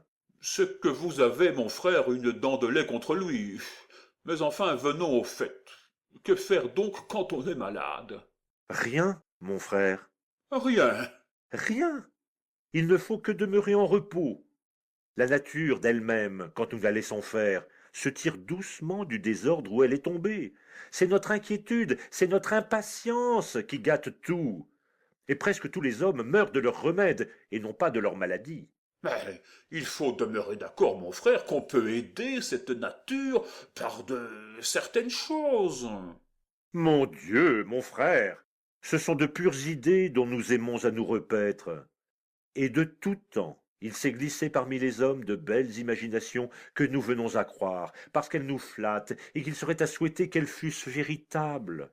Lorsqu'un médecin vous parle d'aider, de secourir, de soulager la nature, de lui ôter ce qui lui nuit et lui donner ce qui lui manque, de la rétablir et de la remettre dans une pleine facilité de ses fonctions, lorsqu'il vous parle de rectifier le sang, de tempérer les entrailles et le cerveau, de dégonfler la rate, de raccommoder la poitrine, de réparer le foie, de fortifier le cœur, de rétablir et conserver la chaleur humaine, et d'avoir des secrets pour étendre la vie à de longues années, il vous dit justement le roman de la médecine. Mais quand vous en venez à la vérité et à l'expérience, vous ne trouvez rien de tout cela. Il en est comme de ces beaux songes qui ne vous laissent au réveil que le déplaisir de les avoir crus. C'est-à-dire que toute la science du monde est renfermée dans votre tête et vous voulez en savoir plus que tous les grands médecins de notre siècle. Dans les discours et dans les choses, ce sont deux sortes de personnes que vos grands médecins. Entendez-les parler, les plus habiles gens du monde. Voyez-les faire, les plus ignorants de tous les hommes. Ouais, vous êtes un grand docteur à ce que je vois, et je voudrais bien qu'il y eût ici quelqu'un de ces messieurs pour rembarrer vos raisonnements et rabaisser votre caquet. Moi, mon frère, je ne prends point à tâche de combattre la médecine, et chacun, à ses périls et fortunes, peut croire tout ce qui lui plaît. Ce que j'en dis n'est qu'entre nous, et j'aurais souhaité de pouvoir un peu vous tirer de l'erreur où vous êtes, et pour vous divertir, vous menez voir sur ce chapitre quelques-unes des comédies de Molière. C'est un bon impertinent que votre Molière avec ses comédies, et je le trouve bien plaisant d'aller jouer d'honnêtes gens comme les médecins. Ce ne sont point les médecins qu'il joue, mais le ridicule de la médecine. C'est bien à lui à faire de se mêler de contrôler la médecine. Voilà un bon nigaud, un bon impertinent de se moquer des consultations et des ordonnances, de s'attaquer au corps des médecins et d'aller mettre sur son théâtre des personnes vénérables comme ces messieurs-là. Que voulez-vous qu'il y mette que les diverses professions des hommes? On y met bien tous les jours les princes et les rois qui sont d'aussi bonne maison que les médecins. Par la mort, nom de diable! Si j'étais que des médecins, je me vengerais de son impertinence, et quand il sera malade, je le laisserai mourir sans secours. Et il aurait beau faire et beau dire, je ne lui ordonnerai pas la moindre petite saignée, le moindre petit lavement, et je lui dirai, crève, crève, cela t'apprendra une autre fois à te jouer de la faculté. Vous voilà bien en colère contre lui. Oui, c'est un mal avisé, et si les médecins sont sages, ils feront ce que je dis. Il sera encore plus sage que vos médecins, car il ne leur demandera point de secours. Tant pis pour lui, s'il n'a point recours au remède. Il a assez raison pour n'en point vouloir, et il soutient que cela n'est permis qu'aux gens vigoureux et robustes, et qui ont des forces de reste pour porter les remèdes avec la maladie. Mais que pour lui, il n'a justement de la force que pour porter son mal. Le sotte raison que voilà. Tenez, mon frère, ne parlons point de cet homme-là davantage, car cela m'échauffe la bile, et vous me donneriez mon mal. Je le veux bien, mon frère. Et pour changer de discours, je vous dirais que, sur une petite répugnance que vous témoigne votre fille, vous ne devez point prendre les résolutions violentes de la mettre dans un couvent, que pour le choix d'un gendre, il ne faut pas suivre aveuglément la passion qui vous emporte, et qu'on doit, sur cette matière, s'accommoder un peu à l'inclination d'une fille, puisque c'est pour toute la vie, et que de là dépend tout le bonheur d'un mariage. Monsieur Fleurant, une seringue à la main. Mon frère, avec votre permission... Comment? Que voulez-vous faire? Prendre ce petit lavement-là, ce sera bientôt fait. Vous vous moquez. Est-ce que vous ne sauriez être un moment sans lavement ou sans médecine? Remettez cela une autre fois et demeurez un peu en repos. Monsieur Florent, à ce soir ou à demain au matin.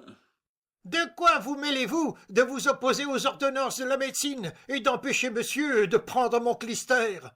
Vous êtes bien plaisant d'avoir cette hardiesse-là. Allez, monsieur, on voit bien que vous n'avez pas accoutumé de parler à des visages.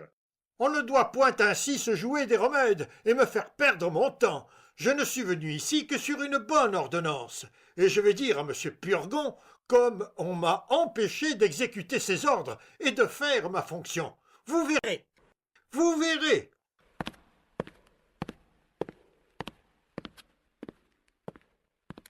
Mon frère, vous serez cause ici de quelque malheur.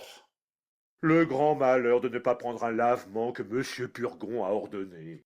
Encore un coup, mon frère, est-il possible qu'il n'y ait pas moyen de vous guérir de la maladie des médecins et que vous vouliez être toute votre vie ensevelie dans leurs remèdes?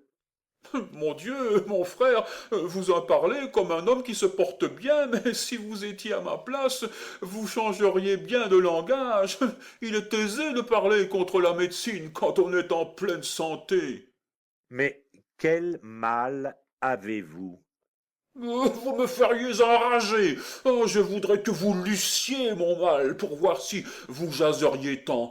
Ah, voici monsieur Purgon.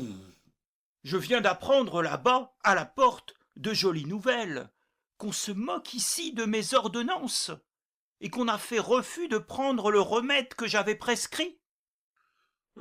Monsieur, ce n'est pas... Voilà une hardiesse bien grande, une étrange rébellion d'un malade contre son médecin. Cela est épouvantable.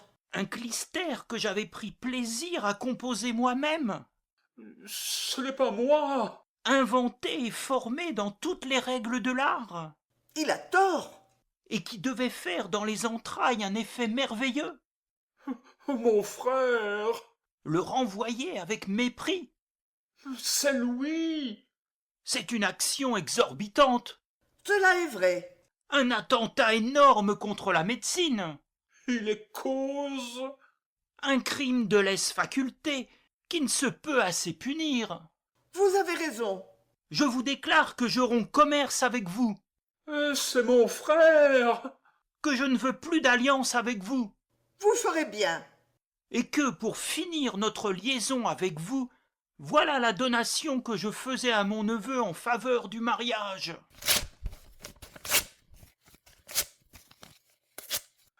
C'est mon frère qui a fait tout le mal. Méprisez mon clistère. Faites-le venir, je vais le prendre. Je vous aurais tiré d'affaire avant qu'il fût peu. Il ne le mérite pas. J'allais nettoyer votre corps et en évacuer entièrement les mauvaises humeurs. Ah, mon frère. Et je ne voulais plus qu'une douzaine de médecines pour vider le fond du sac. Il est indigne de vos soins. Mais, puisque vous n'avez pas voulu guérir par mes mains... Ce n'est pas ma faute. Puisque vous vous êtes soustrait de l'obéissance que l'on doit à son médecin... Cela crie vengeance. Puisque vous vous êtes déclaré rebelle au remède que je vous ordonnais... Ah, point du tout. J'ai à vous dire que je vous abandonne à votre mauvaise constitution, à l'intempérie de vos entrailles, à la corruption de votre sang, à l'âcreté de votre bile et à la féculence de vos humeurs. C'est fort bien fait. Oh, mon Dieu. Et je veux qu'avant qu'il soit 4 jours, vous deveniez dans un état incurable. Ah, miséricorde. Que vous tombiez dans la bradypepsie. Monsieur Purgon. De la bradypepsie dans la dyspepsie. Monsieur Purgon. De la dyspepsie dans l'apepsie. Monsieur Purgon. De la pepsie dans la liantrie. Monsieur Purgon. De la liantrie dans la dysenterie. Monsieur Purgon. De la dysenterie dans l'hydropisie. Monsieur Purgon. Et de l'hydropisie dans la privation de la vie où vous aura conduit votre folie.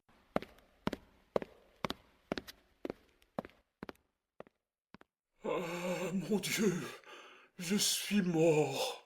Mon frère, vous m'avez perdu. Quoi? Qu'y a-t-il? Je n'en puis plus. Je sens déjà que la médecine se venge. Ma foi, mon frère, vous êtes fou. Et je ne voudrais pas pour beaucoup de choses qu'on vous vît faire ce que vous faites. Tâtez-vous un peu, je vous prie. Revenez à vous-même et ne donnez point tant à votre imagination. Vous voyez, mon frère, les étranges maladies dont il m'a menacé. Le simple homme que vous êtes. Il dit que je deviendrai incurable avant qu'il soit 4 jours. Et ce qu'il dit, que fait-il à la chose? Est-ce un oracle qui a parlé? Il semble à vous entendre que M. Purgon tienne dans ses mains le filet de vos jours, et que d'autorité suprême, il vous l'allonge et vous le raccourcisse comme il lui plaît. Songez que les principes de votre vie sont en vous-même, et que le courroux de M. Purgon est aussi peu capable de vous faire mourir que ses remèdes de vous faire vivre. Voici une aventure, si vous voulez, à vous défaire des médecins, ou si vous êtes né à ne pouvoir vous en passer, il est aisé d'en avoir un autre avec lequel, mon frère, vous puissiez courir un peu moins de risques. Ah, mon frère, il sait tout mon tempérament et la manière dont il faut me gouverner. Il faut vous avouer que vous êtes un homme d'une grande prévention et que vous voyez les choses avec d'étranges yeux. Monsieur, voilà un médecin qui demande à vous voir. Quel médecin? Un médecin de la médecine. Je te demande qui il est. Je ne le connais pas, mais il me ressemble comme 2 gouttes d'eau. Et si je n'étais sûre que ma mère était honnête femme, je dirais que ce serait quelque petit frère qu'elle m'aurait donné depuis le trépas de mon père. Fais-le venir. Vous êtes servi à souhait. Un médecin vous quitte, un autre se présente. J'ai bien peur que vous ne soyez cause de quelque malheur. Encore? Vous en revenez toujours là? Voyez-vous, j'ai sur le cœur toutes ces maladies-là que je ne connais point. C'est... Toinette en médecin. Monsieur, agréez que je vienne vous rendre visite et vous offrir mes petits services pour toutes les saignées et les purgations dont vous aurez besoin. Monsieur, je vous suis fort obligé. Par ma foi, voilà Toinette elle-même. Monsieur, je vous prie de m'excuser. J'ai oublié de donner une commission à mon valet. Je reviens tout à l'heure. Ne diriez-vous pas que c'est effectivement Toinette? Il est vrai que la ressemblance est tout à fait grande. Mais ce n'est pas la première fois qu'on a vu de ces sortes de choses. Et les histoires ne sont pleines que de ces jeux de la nature. Pour moi, j'en suis surpris. Toinette quitte son habit de médecin si promptement qu'il est difficile de croire que ce soit elle qui a paru en médecin. Que voulez-vous, monsieur? Comment? Ne m'avez-vous pas appelé? Moi, non. Il faut donc que les oreilles m'écornaient. Demeure un peu ici pour voir comme ce médecin te ressemble. Oui, vraiment. J'ai affaire là-bas et je l'ai assez vu. Si je ne les voyais tous deux, je croirais que ce n'est qu'un. J'ai lu des choses surprenantes de ces sortes de ressemblances, et nous en avons vu de notre temps où tout le monde s'est trompé. Oh, pour moi, j'aurais été trompé à celle-là et j'aurais juré que c'est la même personne. Toinette en médecin. Monsieur, je vous demande pardon de tout mon cœur. Cela est admirable. Vous ne trouverez pas mauvais, s'il vous plaît, la curiosité que j'ai eue de voir une illustre malade comme vous êtes. Et votre réputation qui s'étend partout peut excuser la liberté que j'ai prise. Monsieur, je suis votre serviteur. Je vois, monsieur, que vous me regardez fixement. Quel âge croyez-vous bien que j'ai? Je crois que tout au plus, vous pouvez avoir 26 ou 27 ans. J'en ai 90. Et 90? Oui, vous voyez en effet des secrets de mon art, de me conserver ainsi frais et vigoureux. Par ma foi, voilà un beau jeune vieillard pour 90 ans. Je suis médecin passager qui vais de ville en ville, de province en province, de royaume en royaume, pour chercher d'illustres matières à ma capacité, pour trouver des malades dignes de m'occuper, capables d'exercer les grands et beaux secrets que j'ai trouvés dans la médecine. Je dédaigne de m'amuser à ce menu fatras de maladies ordinaires. à ces bagatelles de rhumatismes et de fluxions, à ces fiévrottes, à ces vapeurs et à ces migraines. Je veux des maladies d'importance, de bonnes fièvres continues, avec des transports au cerveau, de bonnes fièvres pourprées, de bonnes pestes, de bonnes hydropisies formées, de bonnes pleurésies avec des inflammations de poitrine. C'est là que je me plais, c'est là que je triomphe. Et je voudrais, monsieur, que vous eussiez toutes les maladies que je viens de dire, que vous fussiez abandonné de tous les médecins, désespérés, à l'agonie, pour vous montrer l'excellence de mes remèdes et l'envie que j'aurais de vous rendre service. Je vous suis obligé, monsieur, de bonté que vous avez pour moi. Donnez-moi votre pouls. Allons donc, que l'on batte comme il faut. Ah, je vous ferai bien aller comme vous devez. Ouais, ce pouls-là fait l'impertinent. Je vois bien que vous ne me connaissez pas encore. Qui est votre médecin? Monsieur Purgon. Cet homme-là n'est point écrit sur mes tablettes entre les grands médecins. De quoi dit-il que vous êtes malade? Il dit que c'est du foie, et d'autres disent que c'est de la rate. Ce sont tous des ignorants. C'est du poumon que vous êtes malade. Du poumon? Oui. Que sentez-vous? Je sens de temps en temps des douleurs de tête. Justement, le poumon. Il me semble parfois que j'ai un voile devant les yeux. Le poumon. J'ai quelquefois des maux de cœur. Le poumon. Je sens parfois des lassitudes par tous les membres. Le poumon. Et quelquefois, il me prend des douleurs dans le ventre comme si c'était des coliques. Le poumon. Vous avez appétit à ce que vous mangez? Oui, monsieur.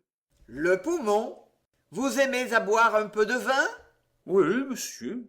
Le poumon. Il vous prend un petit sommeil après le repas et vous êtes bien aise de dormir? Oui, monsieur. Le poumon, vous dis-je. Que vous ordonne votre médecin pour votre nourriture?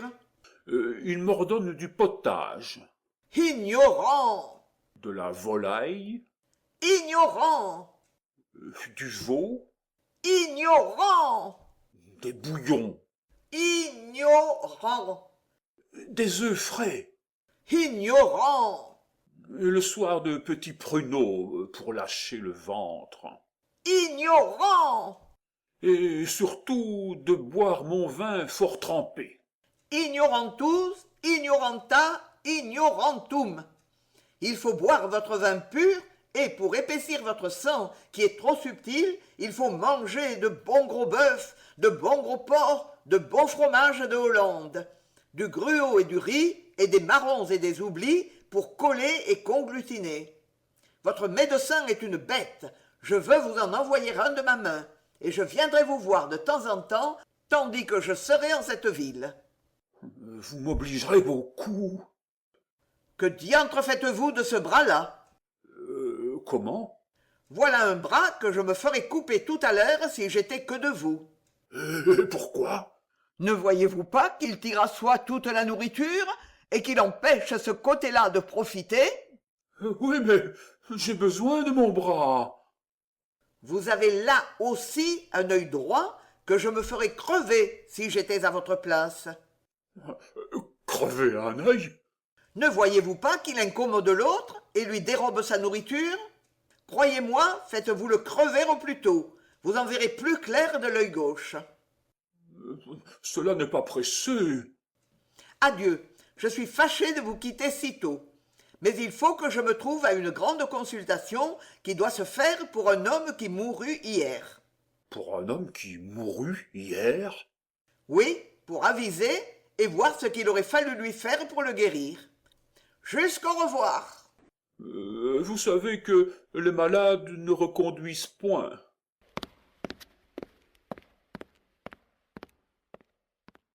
Voilà un médecin vraiment qui paraît fort habile. Oui, mais il va un peu bien vite. Tous les grands médecins sont comme cela. Me couper un bras et me crever un œil afin que l'autre se porte mieux, J'aime bien mieux qu'il ne se porte pas si bien. La belle opération de me rendre borgne et manchot. Allons, allons, je suis votre servante. Je n'ai pas envie de rire. Qu'est-ce que c'est? Votre médecin, ma foi, qui me voulait tâter le pouls. Voyez un peu, à l'âge de 90 ans. Oh, ça, mon frère, puisque voilà notre monsieur Purgon brouillé avec vous, ne voulez-vous pas bien que je vous parle du parti qui s'offre pour ma nièce? Non, mon frère, je veux la mettre dans un couvent puisqu'elle s'est opposée à mes volontés. Je vois bien qu'il y a quelque amourette là-dessous et j'ai découvert certaines entrevues secrètes qu'on ne sait pas que j'ai découvertes. Eh bien, mon frère, quand il y aurait quelque petite inclination, cela serait-il si criminel? Et rien peut-il vous offenser, quand tout ne va qu'à des choses honnêtes comme le mariage? Quoi qu'il en soit, mon frère, elle sera religieuse, c'est chose résolue. Vous voulez faire plaisir à quelqu'un? Je vous entends, vous en revenez toujours là, et ma femme vous tient au cœur. Eh bien oui, mon frère, puisqu'il faut parler à cœur ouvert, c'est votre femme que je veux dire. Et non plus que l'entêtement de la médecine, je ne puis vous souffrir l'entêtement où vous êtes pour elle, et voir que vous donniez tête baissée dans tous les pièges qu'elle vous tend. Ah, monsieur, ne parlez point de madame. C'est une femme sur laquelle il n'y a rien à dire. Une femme sans artifice, et qui aime monsieur, qui l'aime.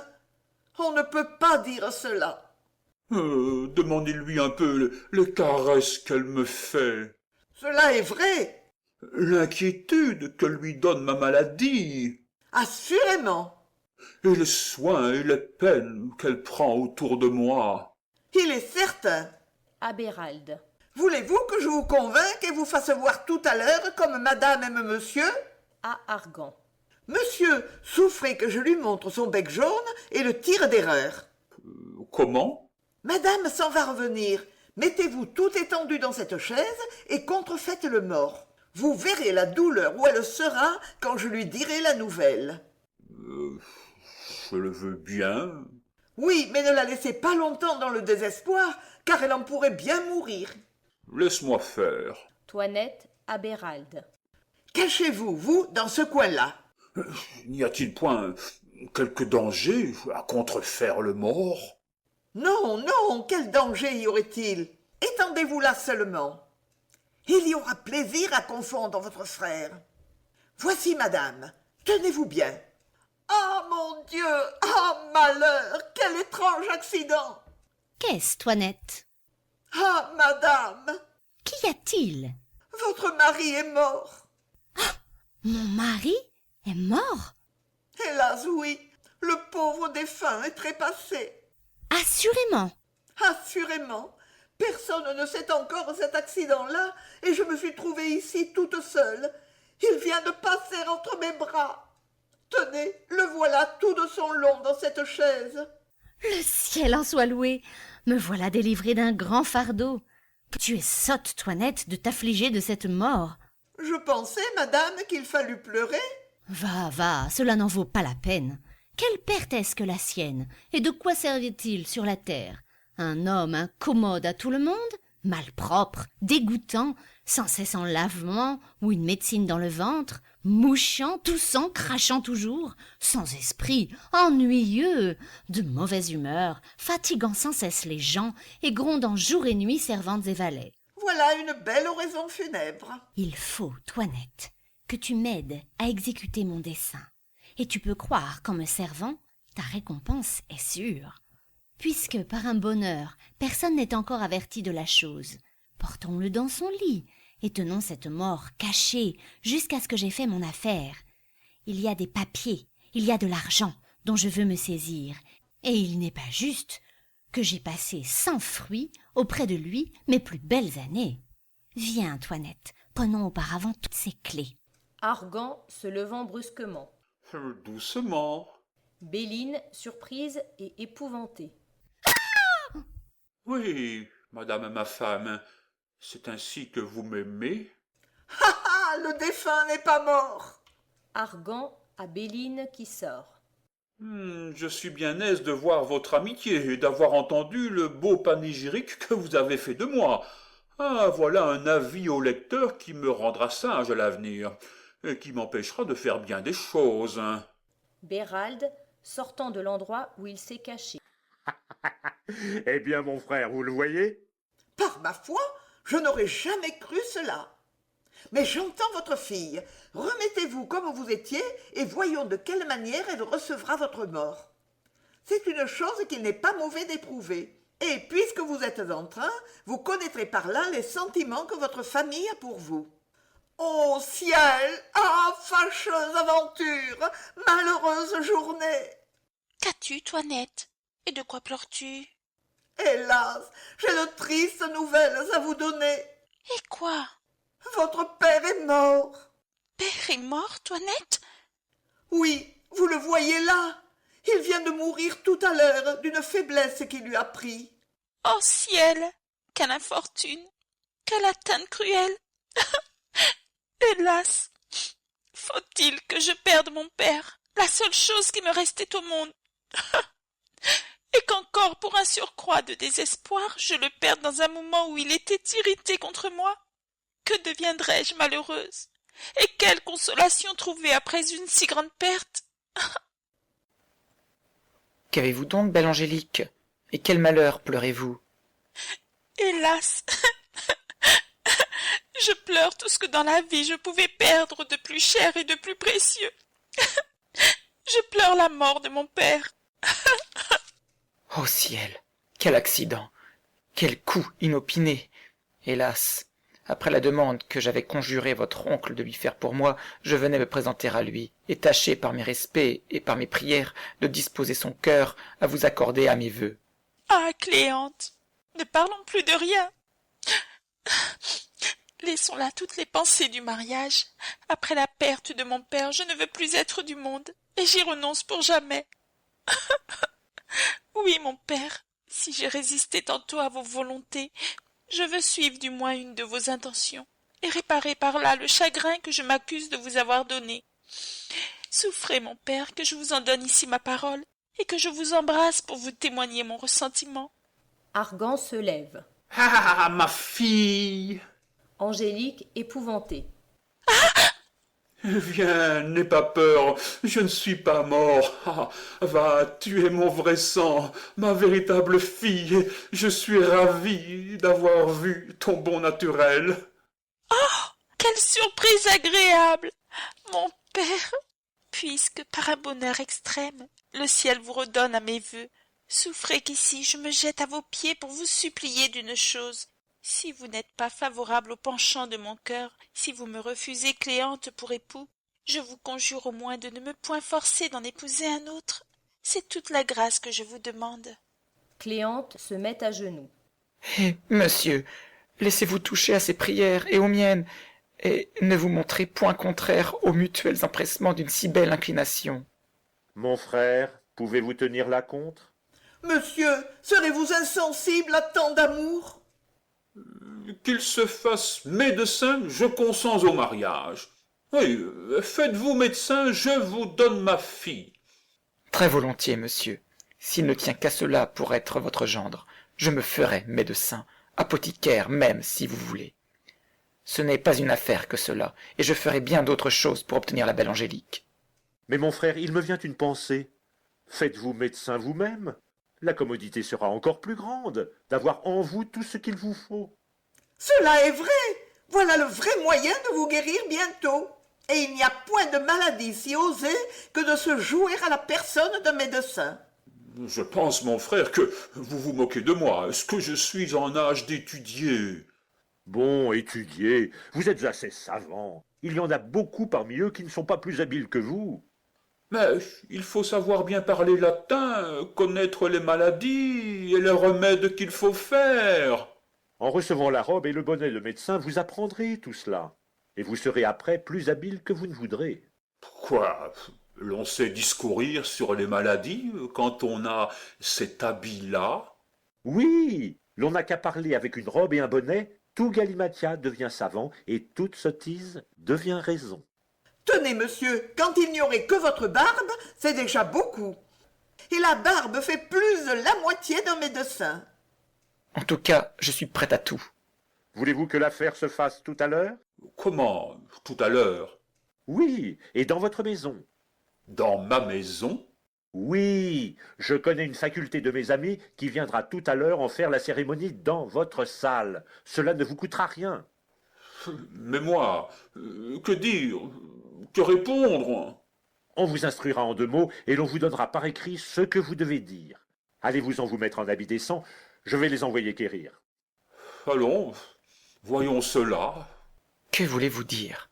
Et qu'entendez-vous avec cette faculté de vos amis? Quel est votre dessein? De vous divertir un peu ce soir. Les comédiens ont fait un petit intermède de la réception d'un médecin avec des danses et de la musique.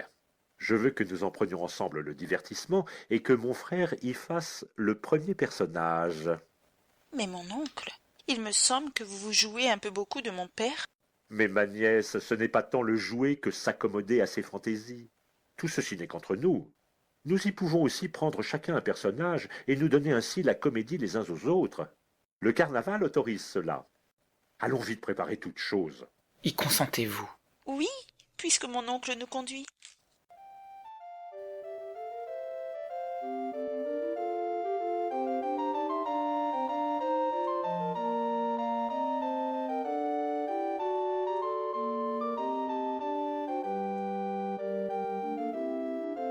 Littérature audio vous a présenté Le Malade imaginaire de Molière.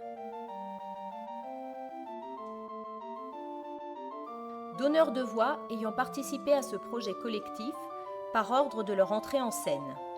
Argan, Gustave. Toinette, Cocotte. Béline, Pauline Pucciano. Cléante, Florent. Monsieur Diafoirus, Émeric. Thomas Diafoirus, Vincent de Lépine. Le notaire, Le Mocco. Angélique, Domy. Béralde, Christophe Ménager. Monsieur Fleurant, apothicaire, Le Mocco.